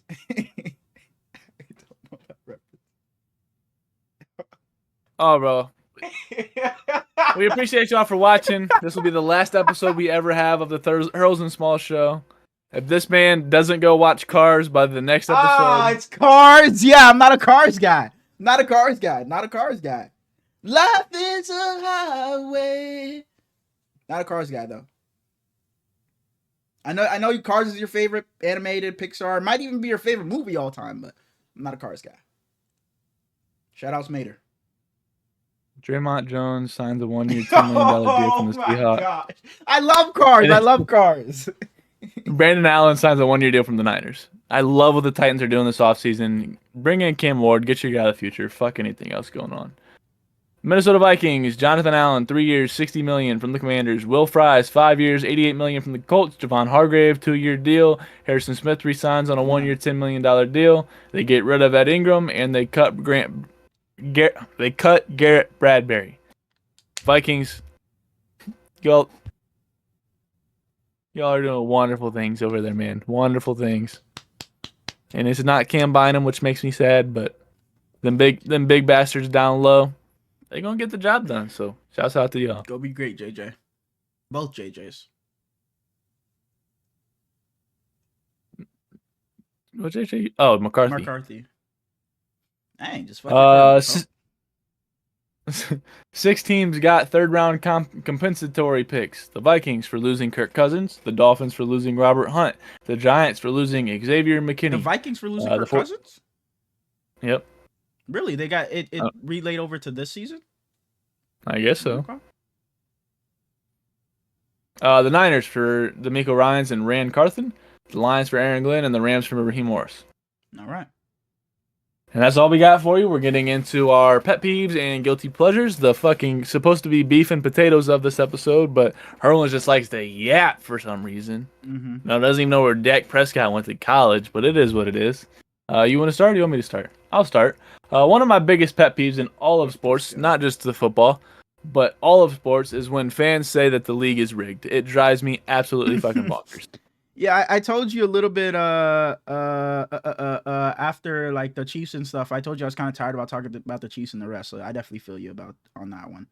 How many did you do? Can I ask you? How many did you do for these? I have 6 pet peeves and 4 guilty pleasures. I kind of just started writing shit down, so I have like kind of like 7 or 8 for each of them. 10 low key for the peeves. That's fine. Okay. All right, you did a peeve, right? So I'll do a guilty pleasure. One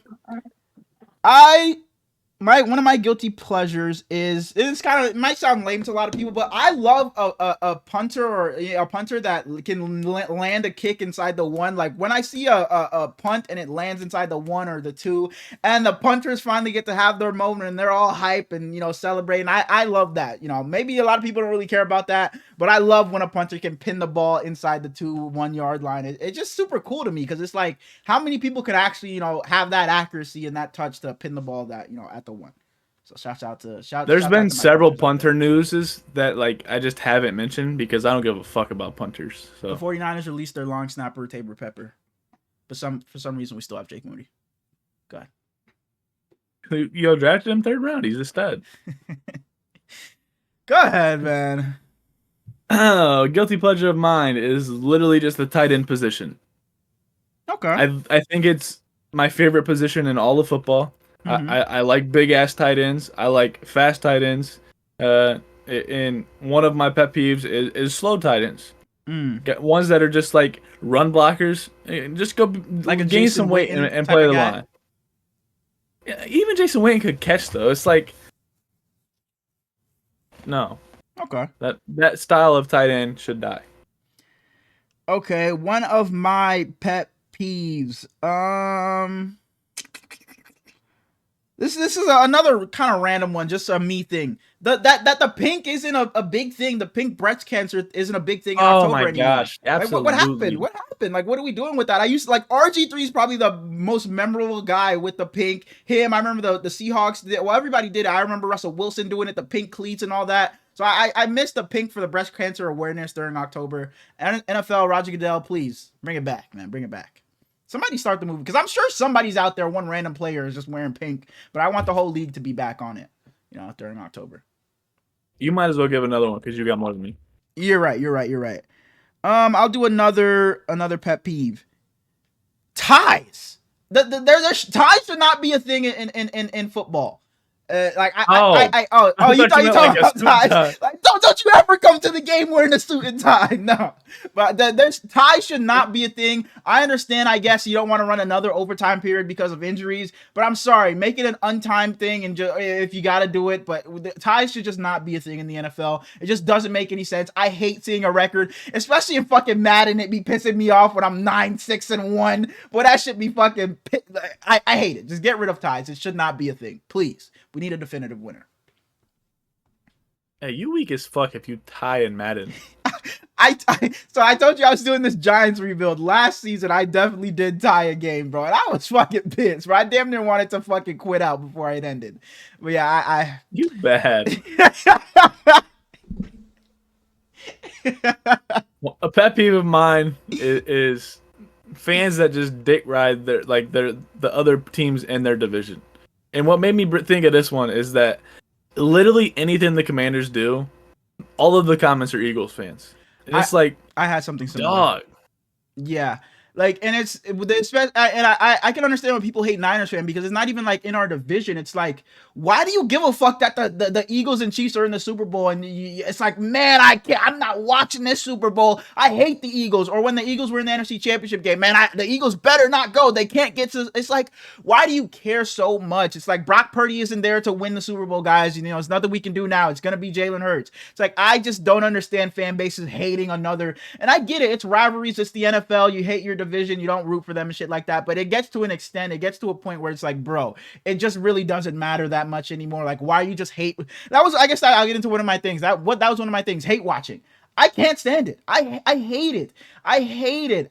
You'll never hear me say I'm hate watching this guy, this team, because it kind of bundles in with another thing I had. I hate watching and agendas, because that's what it feels like. It's like I have an agenda against this guy, and now I'm gonna go hate watch him or his team. I cannot stand it. And you're scratching your head. You may be one of those guys, but I cannot stand that. I think Just for one guy. I think that ruins fandom, and that's where you get the fan bases just hating each other and shit like that. So I just hate it. Hate watching and agendas. I cannot stand. I don't know when that became a thing, but I hope it doesn't last very long. So are you saying I should stop being mean to Bo Nix? Yeah, I think you should. But can I still be mean to Kirk? For sure. Okay. Because it's deeper than, that one's, rooted. That one's, I understand it. You want to give another one or should I go? I only did one of my guilty pleasures, so I guess I'll go with one of my guilty pleasures. I love a fuck it quarterback, like a Ryan Fitzpatrick. Who else did I have? A Jameis, a Taylor Heineke, a CJ Beathard. I love a fuck it quarterback. I throw an interception, and the very next time I'm back on the field, I'm throwing another 50-yard bomb in a double coverage. I don't give a fuck. And I understand as a fan that could be tough to watch, but as a player, I feel like I would love to play with those type of guys. Like not a Russell Wilson, a Ryan Fitzpatrick. I feel like I would have loved to play with. A Jameis Winston, like you said, a Taylor Heineke, and those are also guys that will dive head first for a first down. We've seen Tyler Heineke do it a million times. Like, I just love that shit so much. So I just love a fuck it quarterback. And they're usually not the best of the best, but they're just guys that everybody just loves rooting for. Sam Howell. Sam Howell. Pleasure of mine is just big ass receivers, like Oh, the we know. fucking We know. mumbo We wumbos. know. We know. Were you a big Oh, Megatron guy? I mean, I was a little kid, Oh, so okay. My fault. My fault. My fault. My fault. My fault. My fault. But we know how you get about if it DK. if it wasn't AP, I didn't really care. Oh, okay. Yeah. Makes sense. Makes sense. But 6 foot is the average size of an NFL receiver. And guys like AJ Brown, DK Metcalf, Brian Thomas, they put joy in my heart. That's why I love Ted McMillan so much this year. One of my prospects I have today, 6'4". It's just fun. It's just Mhm. fun.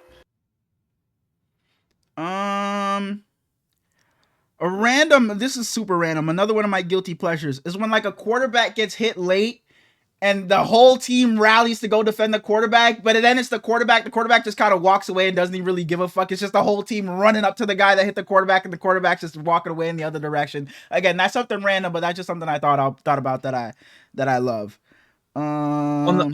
On the same wavelength, when a quarterback gets rocked and nobody comes to help him, that pisses me Oh, off. I thought you'd say you that's one of your guilty pleasures. I'm like, damn. But okay, No, could no, I no. could definitely see that one.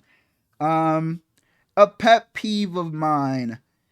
Oh, how simple! I feel like jerseys. You see this in the NBA a little bit too. I feel like jerseys are just becoming super simple and plain, and there's no like flair to them anymore. No significance or like.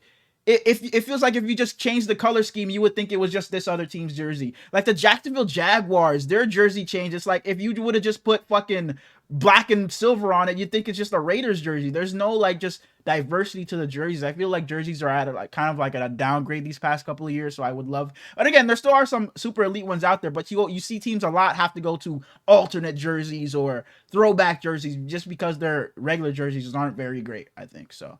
Yeah. I think we're in a weird spot for jerseys. There's some that are bangers and there's some that are shitty. Yeah.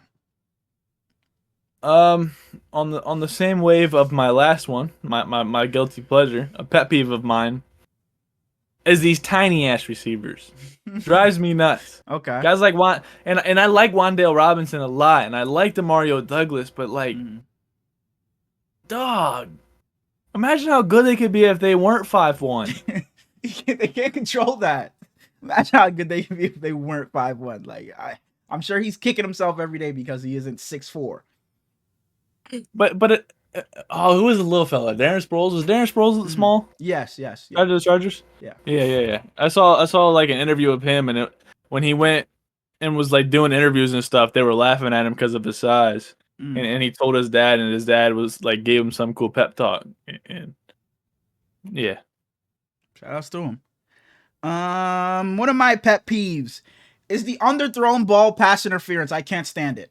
I hate it so much, and I get it. It's like the receiver has to go back, but it's like as a cornerback, it just feels like you're just just because I'm playing good coverage and the quarterback underthrew it. It's like now I'm fucked because the receiver is technically going back towards the ball, working back towards the ball because it was an underthrown ball. And I feel like we've seen a lot of that, like kind of like that's kind of like the game plan going into that play. It's like we're just gonna throw it up there knowing it's not there, but we can try to draw a pass interference here. So I'm not a huge fan of that, and I'm not sure what they can do to change that. But I don't know. Figure something out. It's not my job. Figure it out, Roger Goodell.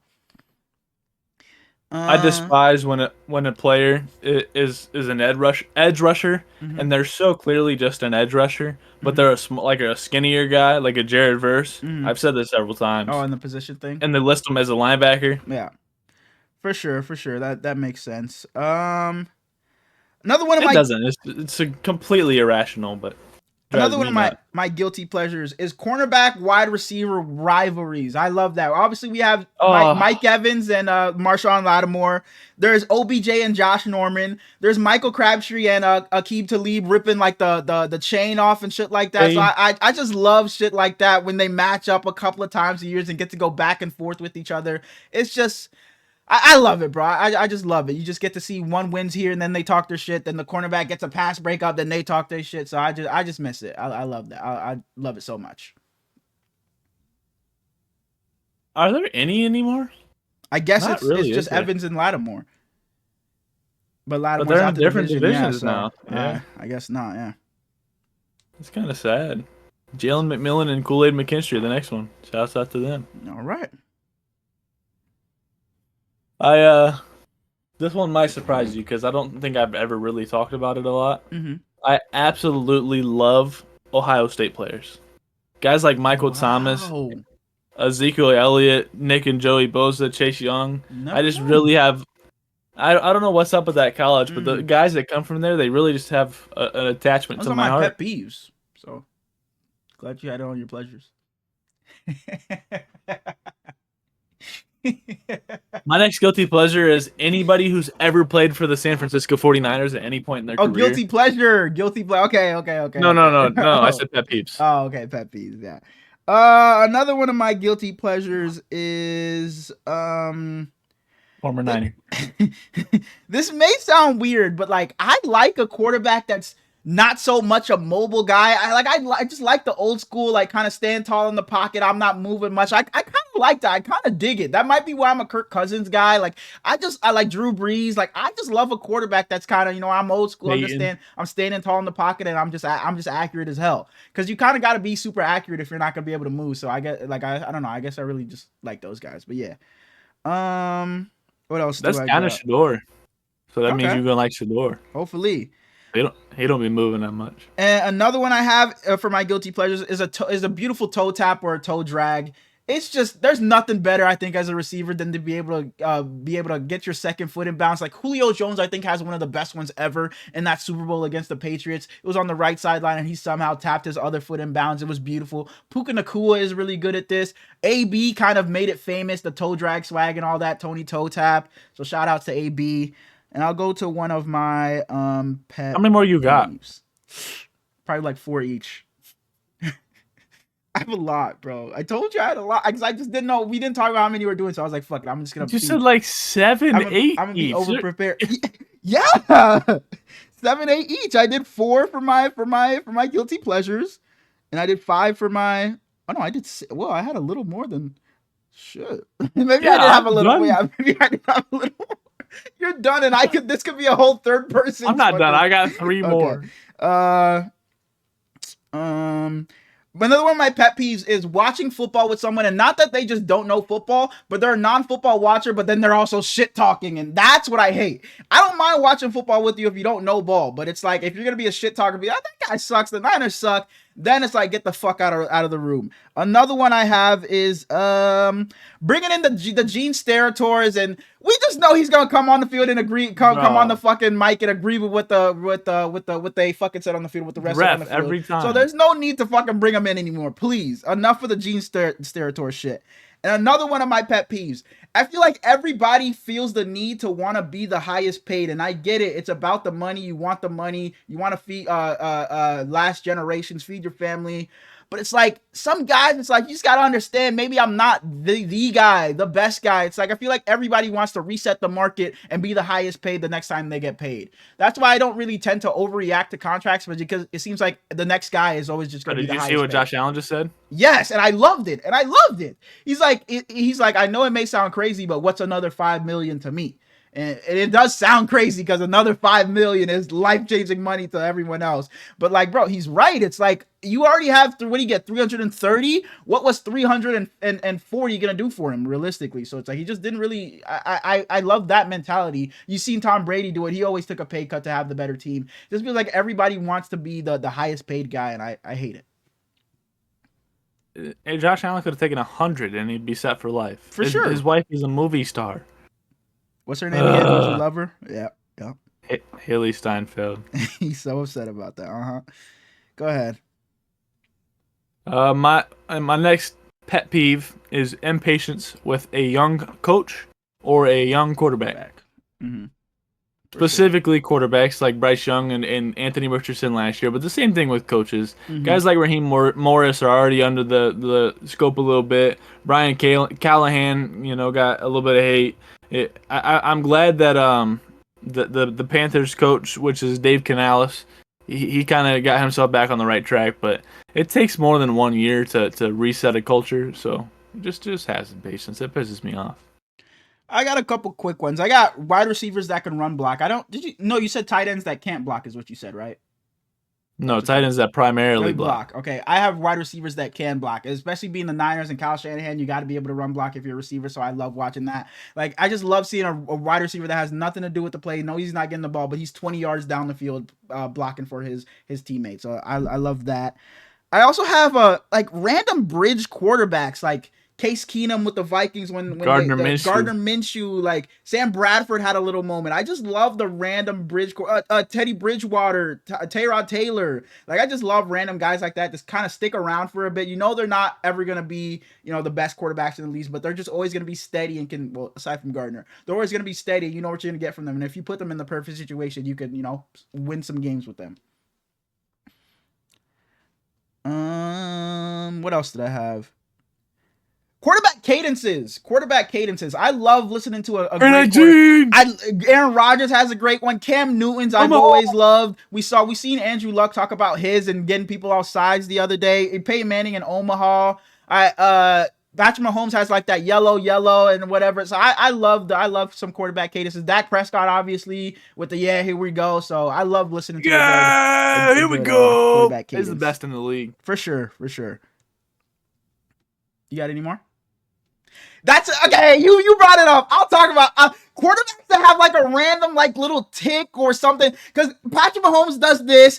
I don't know if Drew Brees did this 100 times during a game. It's something super small, but I don't know why. As a kid, I found that the coolest thing. And when I played a little in like my fucking Pee-wee football, I was in there thinking I was Drew Brees, adjusting my shoulder pads, going like this the entire time, bro. I love that shit from Drew Brees. And again, that's so random. And I had that written down, so it's funny you did this. I had Mahomes' little thing and Drew Brees moving his shoulders around. And I also love Aaron Rodgers doing his belt celebration. You don't really see it too much these days, but yeah, it was really Patrick Mahomes and Drew Brees, especially the Drew Brees one. I love him. I don't know why. It just brings back good memories. I miss Drew Brees, bro. He was just such a fun quarterback to watch, so just elite, and I don't know. This just brought back memories, so I had to put that one down. It's funny that you started doing this. The feed me more from Zeke was elite. I miss shit like that.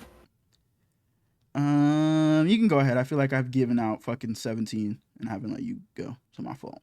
I got one last guilty pleasure and one last pet peeve. And my last pet peeve is quarterbacks that will take a sack instead of just throwing the ball away. It drives me absolutely nuts. And that's what, before we started, I was watching Sam Darnold, and one of the last things he said was he's got to get better at when his check down is not open, just throw it at their ankles, because he took too many sacks last year and he knows that, and he's gonna work on that in practice this year. And I'm so glad that he can be noticeable of that and stop that shit, because it drives me absolutely nuts.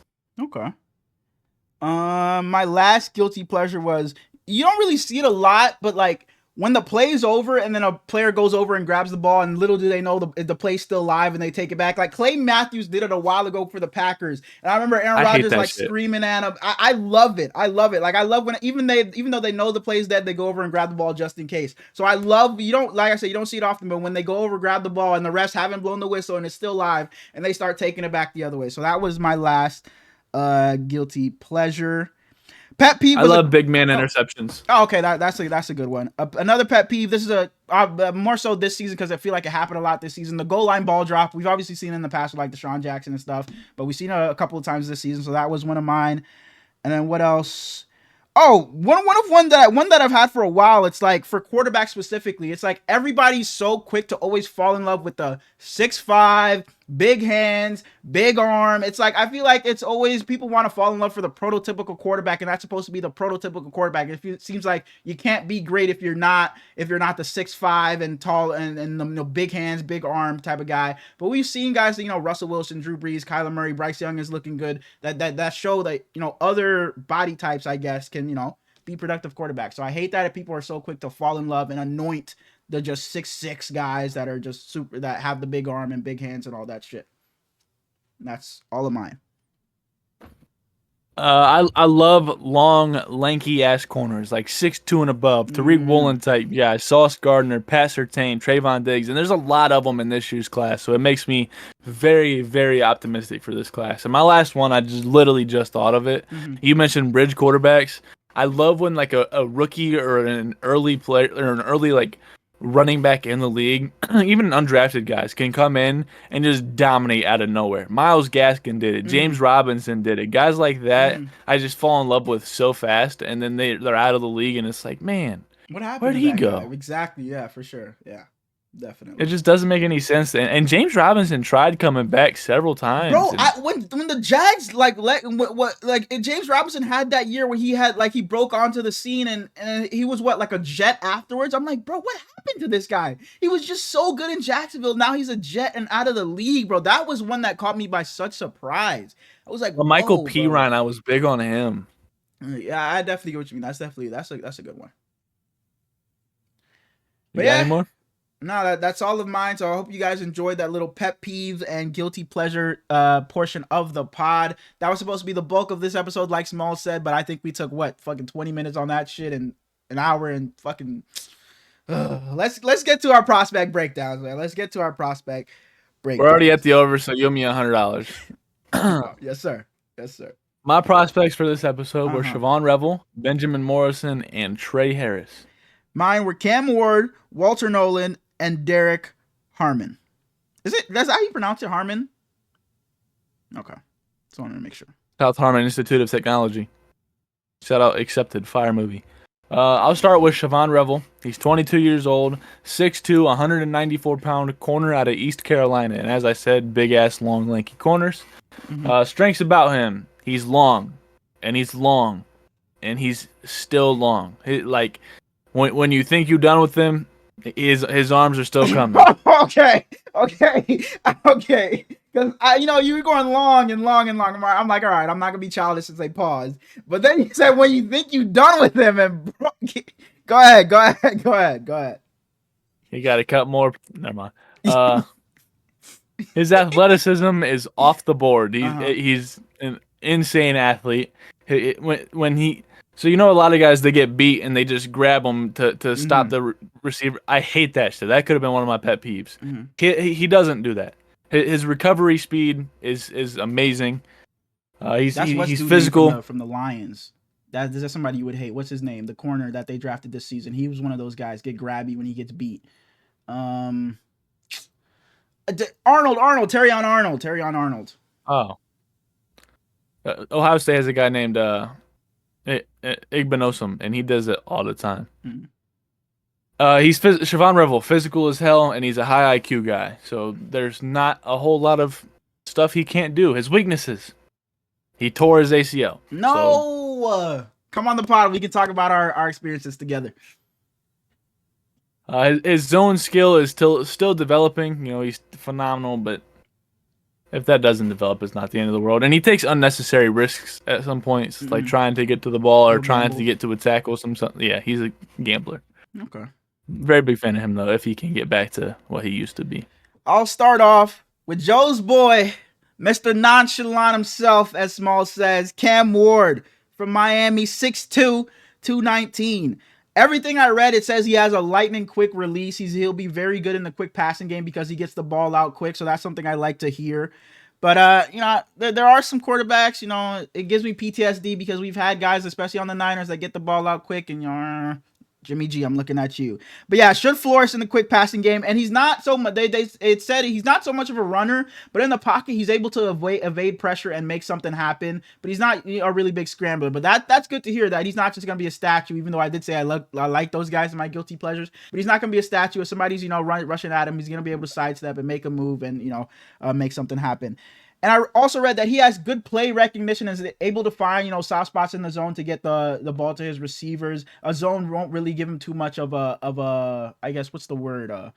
Won't give him too much of a mishap. I'm not sure what the word is there. Won't give him fits because he's able to find those sweet spots, those soft spots, and lay it into his receivers. Some cons. He only completed 39% of his passes in the red zone I saw this season. And I was like, holy fuck, there's no way that's real. Because 39% is god-awful. But yeah, and this is another thing that I hate when I see quarterbacks do. It said can tend to kind of rocket balls in. Like he doesn't have like that touch or Yeah. finesse. He's always firing balls in, and He throws it hard as hell. hate that. I hate that so much. Especially young quarterbacks come in all the time and do that. Colin Kaepernick was like that. Trey Lance was like that. They come in all the time, and it's like, I got to get this ball to my guy quick. But it's like sometimes you can just lay it up to your guy and make it easier for your receivers. So yeah, that's one thing I read. That's kind of a con on his part. Also tends to play kind of hero ball, I guess. So he'll kind of go for that home run play. Maybe if they're down, he'll try to get it all back in one play. That's something I read. And has some recklessnessism was the last thing I saw. He'll like I talked about him evading pressure earlier. At times he may try to evade pressure too much and take a big sack, or throw it cross body back across the field trying to make something happen. But overall, from what I read, like I said, I like that he has that quick release and is able to play well against the zone. So I like what I read from Cam Ward, and especially evading pressure and being able to make plays out of structure. So shout out to you, Cam Ward, Mr. Nonchalant. I hope you have a great career. Him and Shador are like best friends, Really? so I hope that they can just like go long careers together and just like be rivals, even though they're like good buddies. My next guy, Benjamin Morrison, 21 years old, 6 foot tall, 193 pounds, cornerback from Notre Dame. He's a different prospect than Siobhan Revel. He's a very fast processor, like figuring out what he wants to do once the ball is snapped. He is elite once the ball is in the air. He tracks it with the best of them. He has surprising pop tackle wise. If he hits you, you gonna feel that motherfucker. And recognizing routes, he's pretty good at it. But he's not one of the best in the world. He'll probably definitely fall out of the first round. I wouldn't be surprised if he's a later second, even early third. And once again, he tore his labrum, missed most of the season. So, but you said oh, sorry, I didn't. I thought you were done. Sorry, continue. My fault. He struggles against more physical guys, even like whether it's in coverage or in the run game. The bigger receivers will just keep him away from the running back, or they can just bully him when the ball is coming in his way. And he over relies on his athleticism. Like he's not. I don't know how to explain it, but you know what I'm saying. Yeah, but you said he like his route recognition is really good, and I feel like corners like that can last a while, even though you're not the most gifted or you don't have the most talent. I feel like if you just have that play ready, like Richard Sherman was really good at like play recognition like that. So I feel like if he has the play recognition, again, I don't really know this guy, but I feel like if he has that play recognition and knowing a route before it comes, he's able to jump past it. I think he should be pretty decent. But my second guy was Walter Nolan from Mississippi, 6'4", 296. Dog. Yeah, you said my last two guys were dogs. But yeah, has the power and strength to move. And I feel like I've said this about everybody that I've had so far, but has the power and strength to move offensive linemen, to move blockers. You're not really going to be able to get up into him very quick. Has a great secondary effort when rushing is what I read. And that's something I love to hear, because you'll see defensive linemen go and make their move and it doesn't work. And they kind of like just stand up and stand there and kind of give up on the play, so to speak. But it seems like he has that secondary effort to where it's like, if his first move doesn't work, he's going to try something else in his bag of tricks. He's not just going to stand there and give up on the play. And he's already NFL size. A lot of young players you'll see come in that they have to grow into being into the NFL, put on some weight, put on some muscle, but he's already NFL size, so that should be a bonus coming in. And some cons. I forget who I said this about last episode, but his pad level again, and we talked about low man wins. His pad level tends to be a bit high, so he needs to get a bit lower so offensive linemen can't get up and under him. And also I had limited pass rush arsenal. So I talked about him getting into his bag, but he doesn't give up after his one move doesn't work, but there aren't many moves in his bag. He doesn't have a bunch of different moves he can go to, like a swim or a spin or, a bull rush or anything like that. Last thing I had was, at times he can regain his balance, but he does tend to lose his balance a lot when rushing the passer. It was the last thing I had for him. Small arms, small hands. I like Derek Harmon more than him, but I think Walter Nolan will probably go first. Because he's got the speed and athleticism, and he's like he's a good guy. My last guy, Trey Harris, 6'2", 23 years old, 205 pounds, wide receiver out of Ole Miss. As I said for Benjamin Morrison, phenomenal ball tracker. Once it's up in the air, it's hard to get him away from it. He's got unbelievable hands. He's a good jump ball catcher. He is elite in the red zone because of those three things I just mentioned. And he's one of those guys where if you run the ball, he's not going to clock out. He's going to block the fuck out of the corner I on love him. that. His weaknesses, though, are pretty much everything else. Oh, He lacks some damn. explosive. Damn. No, I'm just kidding. I'm just kidding. But he does lack explosiveness off the ball. His route tree isn't super dynamic. He doesn't have the top end speed once like he has to build to his top end speed. It's not like he's just gonna break off and be fast as hell. He's got to get up to it, and he cannot. I think you said it when you had I want to say Tyler Warren when he does run into a route and he gets bumped off a little bit, he kind of gets knocked out of his route and is mischievous after that.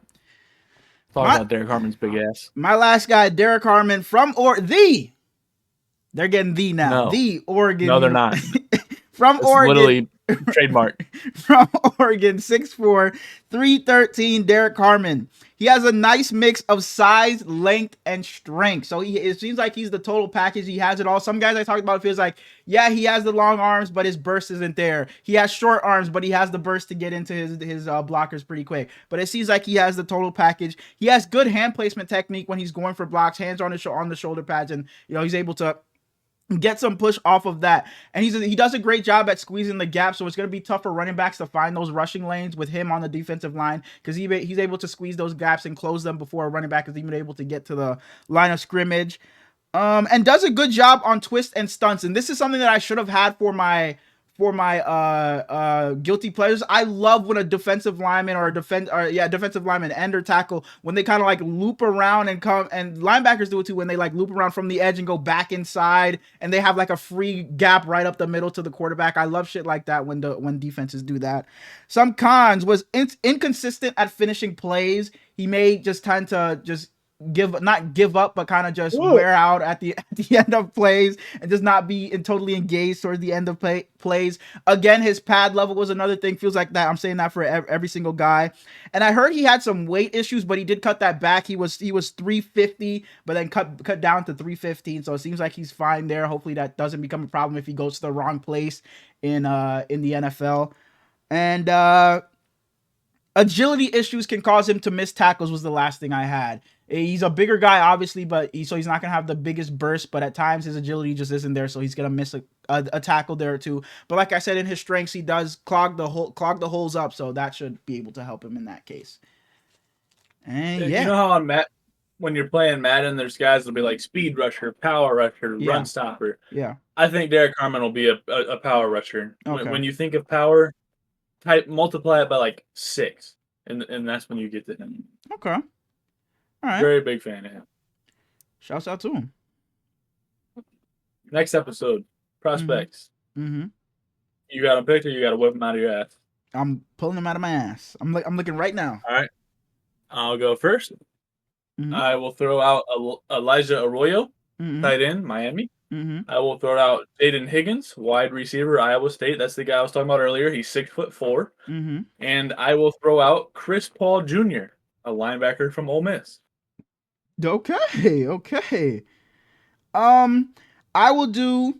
You haven't done Malachi Starks, have you? No. I don't know why I'm yelling, but I'll do Malachi Starks. I will do. Fuck it. I'll do Jackson Dart. And I will do. Have you done Mike Green? Jackson Dart fun. No. Okay, so I'll do Mike Green, Jackson Dart, and Malachi Starks. Bet. All right. Hopefully we have some. You did say we have some, so go ahead and get into it. It's a fucking 2-hour episode, bro. I'm fucking pissed. That's all we got for you guys today. All right. I'm just kidding. Small talk. First topic is, this is a football podcast, but we are both basketball fans at the same time. And I would like to announce that the sport of basketball has officially defeated me. Wow. I'm an Ohio State fan. I'm a Heat fan. Every time it's like, oh, Ohio State's playing, it's going to be fucking dreadful. Every time the Heat are playing, it's like, yeah, the Heat. First quarter ends and it's like, damn, what am I watching right now?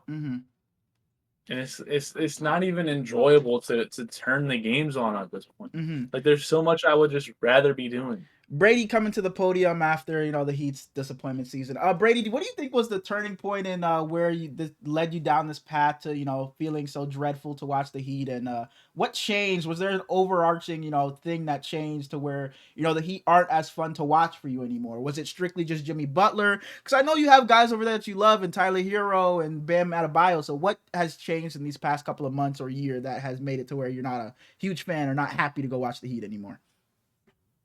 I can give you 3 reasons off the top of my head. There might be more, but I got 3 to throw at you right now.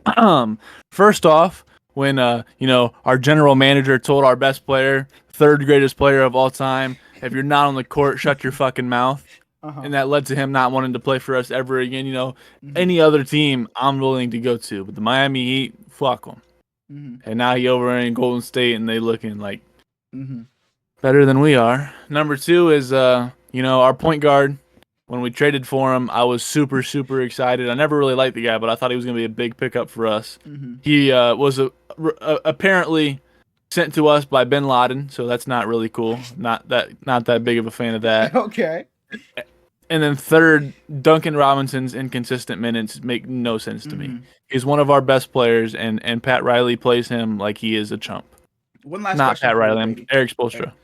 Okay. You are entering fan free agency this offseason. Prior to the season, it said, Brady's a shoo-in to get resign. He's going to re-up on a max deal. One of the Heat's biggest fans. They can't lose you, but there has been a couple of reports coming out from Shams and Chris Haynes saying that, Brady's going to test the waters and maybe head somewhere else. Is there any truth behind that you can, give us some insight or, anything you'd like to say about that situation and returning to the Heat?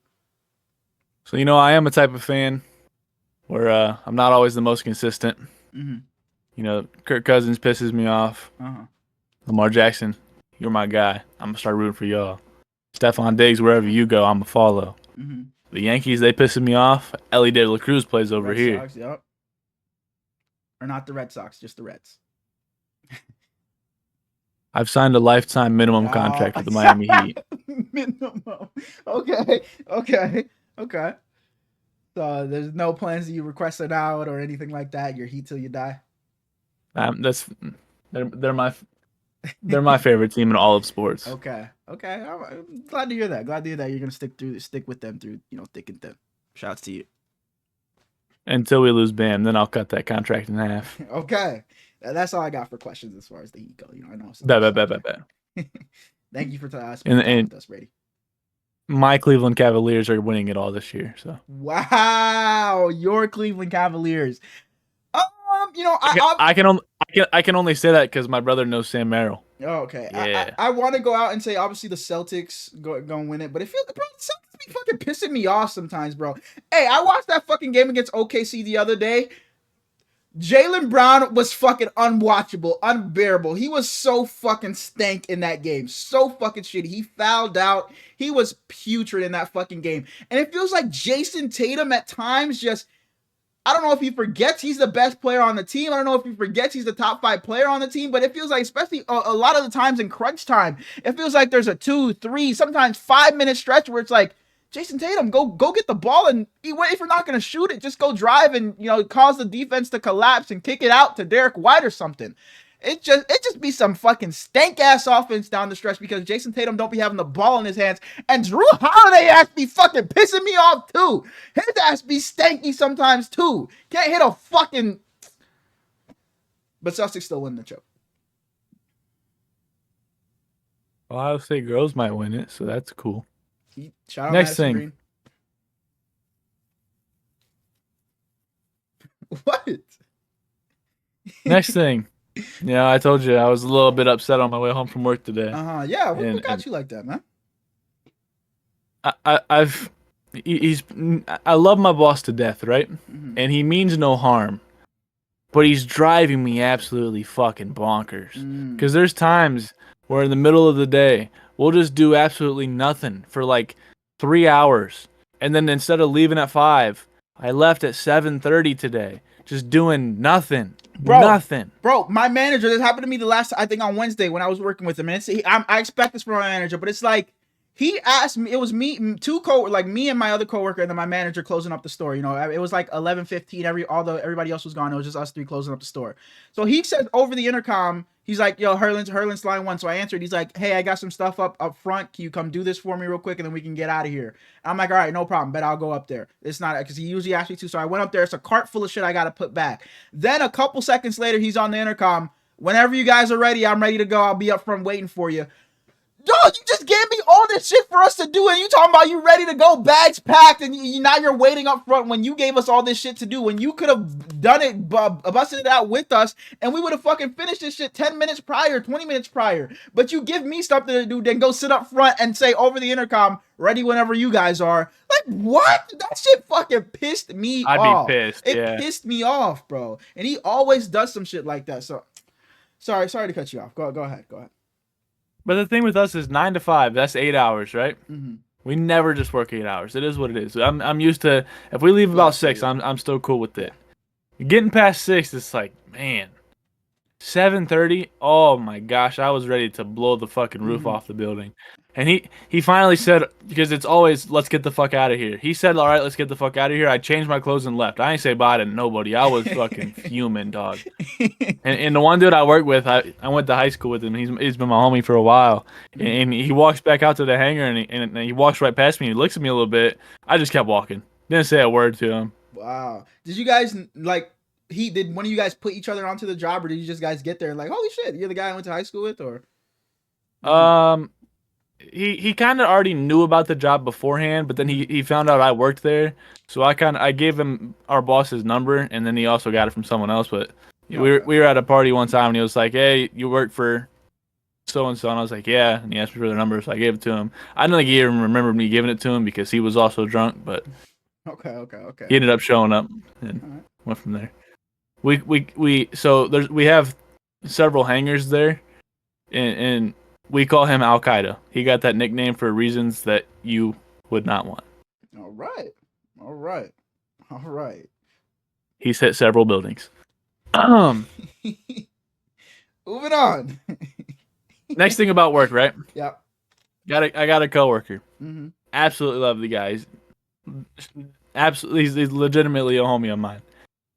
I was taking the trash out on Friday,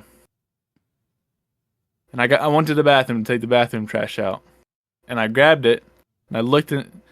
Do you use flushable wipes when you take a shit? Yes. Yeah. Do I have them on my desk? How do you dispose of them? In the toilet. I don't have them. You flush them, right? Because they're flushable wipes. Yeah, I know that some people say they're not flushable, but I still flush them. Yeah. Don't tell me they're in the. I hate that shit. And it's not even flushable wipes. I'll be at work and I'll go to use the bathroom and it's a fucking toilet paper with shit on it in the fucking toilet. Like, what are we doing here? How do you wipe your ass? Then, even if it is a fucking wet wipe, how do you wipe your ass and put it in the fucking in the trash? Like, how? So the fucking shit just sits there all day and it's thinking of, like, how do you do that as a fucking human? Like, just going into public bathrooms, especially at work, it's like, bro, what the fuck happened in here? Like, what sane human walked into this bathroom and thought, "I'm gonna wipe my ass and put the fucking toilet paper in the trash can," when you're sitting on the but go ahead with the I took all the trash out and I went over to the hangar he was in, and like I was full on screaming at him. And later on I felt bad because it's like it's not that big of a deal. But that shit is that's disgusting. It's disgusting, bro. Like, what? Like, did he give you an explanation, or was he like, my bad, or anything like that? They're bad for your pipes. Plumbers don't like them. Yeah, they're bad for your, like, first of all, it's not your pipes. It's not like you're doing it at home. It's like, no. Like, so I don't know. I find it disgusting. Like, I just, in my house, I can't just, like, so is he doing that at home? Like, he's just wiping his ass and dropping it in the fucking bathroom next to, he has a guest over walking into the bathroom and they just look at the fucking, that's gross. But disgusting. How long were you going to leave him in the trash can? Exactly. So he ain't have no thoughts of taking the trash out, and it was a Friday. Exactly. So if you do that at home, it's like, are you leaving that? Like, are you taking the shit, dumping it in the bag, and then throwing it out? That's one thing. If you don't want to flush it and you take it out immediately and throw it out. But if you're leaving it there, then walking out the bathroom, going on about your day, then coming back, doing it again, it's just disgusting. And I blew up, and literally everyone else there was on my side. So, and he was still trying to defend himself. Okay. And he hit me with the chill out, and it's like, I'm not Yeah, gonna chill. That's the fucking nastiest shit it's I ever disgusting for seen. sure, for sure. Last thing before we talk about Alarmy is I live and work in a smaller town, right? So Mhm. I'll be driving, and I've talked about the grocery store lady I several was just times. I, about to say, here we go, here we go. no, it's nothing to do about her actually. Okay, But okay. it's like I see so many people around that like I know this person. Like Mhm, they look familiar. I could tell you what their fucking schedule is at this point, but mhm, I've never talked to this person. mhm. And like I'll see them in other like I think I told you right that I thought that the grocery store lady was walking in another Walking store into it. with me. Yep, yep, yeah. Yeah, like why I shouldn't be seeing her. Mhm, And I saw the guy that stops around the shop a couple times walking out of the barber store. Couldn't tell you his name. Like, why am I recognizing him? mhm. Do you ever have that, or is your kind of place too big? No, never. Unless they work there, and I've obviously go back to the place, and obviously I'll recognize them. But no, never do I never do I run into the same person twice by chance or anything like that ever. Never. It's So, so yeah. or even if I do, because I probably have, but it's like they're not recognizable because it's only happened. I've seen them twice, so I don't recognize them yet. But no, it's not a daily thing. I'm seeing new people every day. So now that you say that, it's like you should just they probably feel the same way about you. They're probably seeing you every day, so it's like now you can you have something you can spark up a conversation, or you can actually speak to them. It should be easier in that sense because it's like we see each other every day. We're locals. We know there's not a But bunch of it's other not people every walking day. It's around. like once every 2 weeks Mm, at the most. Not even okay. that. Like though, we used to get McDonald's a lot, and at that point it should have been easy to talk to them, but I still didn't Mm-hmm. like talk to none of them. But like the one girl that used to work the window, I saw her at a pizza shop one day, and it's like, oh, I know her. I Mm-hmm. don't know who the fuck she is, but For sure. that's the McDonald's chick. Mm-hmm. And then there was also a girl in there that went to the grocery store, and it's like this is weird because you're not supposed to be here. You're supposed to Yeah. be over there at McDonald's, Yeah. and it's just kind of I know. odd. I've never had that like situation because, like I said, I don't live in like a super small town. Like, do you know do you know how many people like live in your town or no? No, No. not very many though. And I've always wondered what it's like to like live in that small secluded town, not a bunch of people around. The grocery store isn't like packed or anything like that. Because wherever I go, it's a bunch of people. So I've always wondered what it's like to like live in a place like that. But So last thing before we get the fuck out of here, mm-hmm. you've been talking high about alarming. You still doing good? Been doing great. Been doing great. And I think Khalees and Autumn coming like down here has helped me a lot too because it's like, all right, I gotta get the fuck up. I gotta go hang out with them. I can't just ruin their vacation because I want to snooze and sleep until 4 p.m. So I gotta get the fuck up and go, pick them up and hang out with them. So that has helped me a lot. So yeah, I there was it today? It might have been today where I did go back to bed. But it's like I didn't really have much to do at that time when I woke up, so I was like, "Fuck it, I'm just gonna lay back down." And it's not like I woke back up and it was like 5 p.m. Like, what did I do? It was like 30 minutes after I went back to bed. But other than that, I've been flawless on what is it called? Alarm me. I've been doing my little tiles, getting my tiles in, and then getting up out of the bed. I've been great. And that doesn't mean again that I'm waking up early. It's just I'm waking up when my alarm wakes me up. So I've been When you want to. yeah, Yeah. I've been proud of myself for I can definitely tell you that the tiles are way better than the math. Bro, and I don't know what it is. You think the math would wake you up more? Maybe the math it maybe just frustrates me, and I'm like, all right, but fuck this shit. I'm going. But the tiles, I'm calm. I'm just tapping my phone a little bit, and I'm up. So yeah, I don't know what it is, but I like the tiles better than the math. So I'm still not doing great, but I'm improving with the That's tiles. all that matters. That's This all that morning matters. I wake up and it's like, yes, I woke up before my alarm. That doesn't happen very often. So I wake up fully wired, like ready to start my day. Mm-hmm. I wake up, I walk out, I take a piss. I don't hear my mom, so I don't know if I think maybe she already left for work because she always leaves before me. Mm-hmm. I come back into my room and look at my phone. That motherfucker says 4:18 a.m. You Bro, set and the no, I didn't set it like I had just woken oh up. you just woke up. Okay. And I'm like my body is telling me it's time to get up and go to work. Like you're fully like energized and everything. Mm-hmm. And I didn't go to sleep till like 2:30. So I don't know. It didn't make any sense. Mm-hmm. So I laid there for a Let while me trying to ask you, fall back to did you sleep. nap the day before? That might play some No. effect. Oh, then I don't know. Because usually when I nap, I can't sleep a lot the night like that same night. So I don't know. So my alarm is set for 8, so I just go back to sleep. Mm-hmm. That motherfucker goes off at 8 o'clock. It's like, man, I have no energy. What's going on That's the now? thing. It's like you'll wake up fine, then go back to sleep, and then you're groggy and like out of it. It's the worst. It's the worst.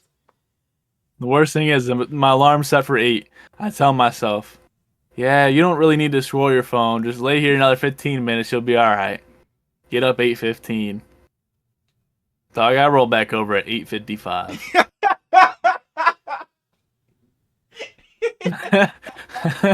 It don't make any sense. It's so frustrating. Holy shit, dog. 8:55. God damn, bro. And what time did you have work at? I'm supposed to be there at 9. Bro. And I told you in Mike's chat yesterday, I ain't been on time to work once this week. Dang, man. 8:55, bro. I don't know. I don't know what I could say to help. I just like, and I don't know Nothing. what. I just gotta stop being a Yeah, I don't bum. know what has changed for me. There hasn't really been anything where that's changed. It's like I guess I've been having to do stuff, but I guess having to do stuff for that couple of days just kind of got me in a cycle and a routine to where it's like, all right, I'm just gonna get up. And I know, also, I guess another thing that has helped me because I have to start because when I was super locked in, losing a bunch of weight, I was going on walks before work, so I was getting the steps in before walk, and then before work, and then at work I was getting steps too. So I guess that's another thing that has helped me because I'm trying to go back, get back on going for walks before work. So I guess that's Being helped more me. active definitely does For help. sure. And even if I'm like just going out, like fucking just dicking around before work or just going to do something that's not even that serious, just making myself productive, like you said. So I don't know, just find something to do before you go. Well, no, you don't work nights. I work nights, so I guess it's easier for me to do something before work. You work in the morning, so I guess I don't know. Maybe set it an hour early and just go for a walk in the morning or something. Maybe that'll start to I help you. promise you that ain't gonna work. Okay, never mind, never mind. But yeah, I I said don't that for know. shit for 7 a.m. I might not wake up till 10. Yeah, I really don't know what you can do. But this is random. It has nothing to do with the alarm. But I was telling the guys in the group chat this like maybe at like 10 p.m. today. I was telling them that I because I like I said at the top, I dropped that TikTok with Khalees and Autumn. We were dancing or whatever. And for a little bit, I've been thinking about like I wanted to do like day in the life, what I eat in a day, that me at the gym or going for walks and just TikToks of that. So I want to do stuff like that and just kind of like it's not even like putting myself out there like I'm branding anything. It's not like I'm putting the podcast out there, but it's like just for myself and just I guess just what the fuck and just like making shit about me. So it's like because I see a I lot of think you like should do that. Boom said the same thing because I see a lot of like what I eat in a day down 40 pounds, in a calorie deficit. So it's like I don't know. I think I'm gonna start doing some shit like that on TikTok and just see, just for the fun of it, just for the fuck of it, just post some shit and see where it leads me. So yeah, I Well, don't I know. can tell you TikTok's really, really not fun. And I was just like making jokes about it because I got like I said I posted that TikTok with Khalees and Autumn and it got like 100 likes and I was telling them 100 likes already. Charlie D'Amelio, we're coming for you. We're coming for you. And I was thinking about this. It's like, bro, do we switch the fucking podcast account to my account? Like, what's going on here? I was like, It's just when we first started, we were getting good views too. it's It like just I've never posted anything to my TikTok, and that first one when I got 100 likes, and that's when I was really like, all right, maybe I should just fuck it, just make some day in the life, some walking, some gym content, or something like that, and just see where it leads me. So be on the lookout for that. I may be doing that soon. And yeah, that's all I really got to say. But as far as you go, man, what time do you have your alarm set for in the morning? 8 a.m. every day. 8 a.m. every day, man. You know what? I'm setting it at 8 a.m. with you, and I'm calling you at 8 a.m. That Be shit up. ain't gonna work. It's not, but look, I'm gonna get you on. I'm not getting off the phone with you though. I'm gonna stay on the phone with you till you're dressed in the shower or something. Do you ever shower and then go back to bed, or once you shower, it's like I'm up? Once I'm showered, it's like you got to get to work because you're already late. Holy And shit. the thing is, right? Shit. Like, come summer, I'm never late to work because I have to Have to be be there. there. It's like now, if I'm there at 9:30, like I want to be there at 9 to work 9 to 5, and that's my 8 hours. If Mm, I'm there by 9:30, it's like you're still gonna beat boss man out there, so you're fine. But mm, now he's 70 some years old, so he's working on his body more, and like he does stretches in the mornings now before he comes out, so he mm. hasn't even been coming out till like 11. And I know that's just gonna fuck with my psyche more. It's like he's not out there. Do I really have to be there already? No, It's like I yes, feel you. you need to be there, Brady. You need to just get up. And I think my job has like made me worse in that sense because I work a job now to where it's not like somebody's waiting on me so they can go home. I used to work at CVS and I was working at the register. It's like, all right, the guy that works the morning has to stay there till I get there to cover him to switch off the shift. But now since we're like a team and it's like five of us, they're stocking, I'm doing like the liquids that I do. It's like I'm in no rush. No one's waiting on me so they can go home. I can get in there when I want. It's gonna be the same thing. No one's, like, damn, where's Herlin so I can get the fuck out of here and clock out. So at CVS, I definitely was a lot better, but now it's like, nah, I'll wait another 30 minutes, lay down another 30 minutes, and I'll go in. But again, I've been a lot better at not doing that. So yeah, no, And that's literally why I'm there in the summer. It's like they're waiting on me so they can go fly the planes, and it's like now ain't nobody waiting on me for damn. Yeah. I walk in and boss man is there. He just look at me and say, "What's up, big man?" and walks away. Yeah, and it's definitely a terrible mindset to have, but it's just such an easy one just to be like, I'll be all right. No one's waiting on me. I'll be all right. I can. 15 minutes ain't gonna hurt nobody. Exactly. Yep. Yeah, but hopefully you get out of that. Hopefully you get out of that rut soon. And I will say, but the podcast. Not that it's gonna stop or anything, but it's gonna be a little weird now. We might have my brother popping in a lot more, to be honest, because my brother's moving back in. Like he's moving, yeah, because him and his girl separated, so he's coming back in. But it's not gonna be for long. I hate to hear that. Yeah, it's not gonna be here for long. He's only gonna be here for a couple of months because he's just not trying to play the lease by himself or whatever. So he's only gonna be here for a couple of months and then move back out. So it's not like he's gonna be like making a bunch of noises. He's gonna be across the house playing his fucking game or whatever. But he might just bust into this bitch every now and then and be like, hey! And I'll be like, no, I can't come chat with my brother. Can't talk to my brother. Like, bro, he might be on that shit. So if you guys see a couple of cuts or anything like that, just know that's probably what happens from now on. Because shout out Rodney. Shout out to Rodney because my brother's banging into my room at 2 a.m. when we're recording. But yeah. I hope you guys enjoyed this episode, a 2-hour episode. Somehow we set the line at 85 minutes and we're at 2 hours. So we hope you guys enjoyed this episode, us talking about pet peeves and guilty pleasures. If you did, be sure to go down and drop a like. If you haven't already, sub if you're new. Head over to the TikTok and show some love over there. The Twitter is up and running as well. We appreciate you guys and we'll see you guys on Tuesday. Love you guys and peace. Love y'all.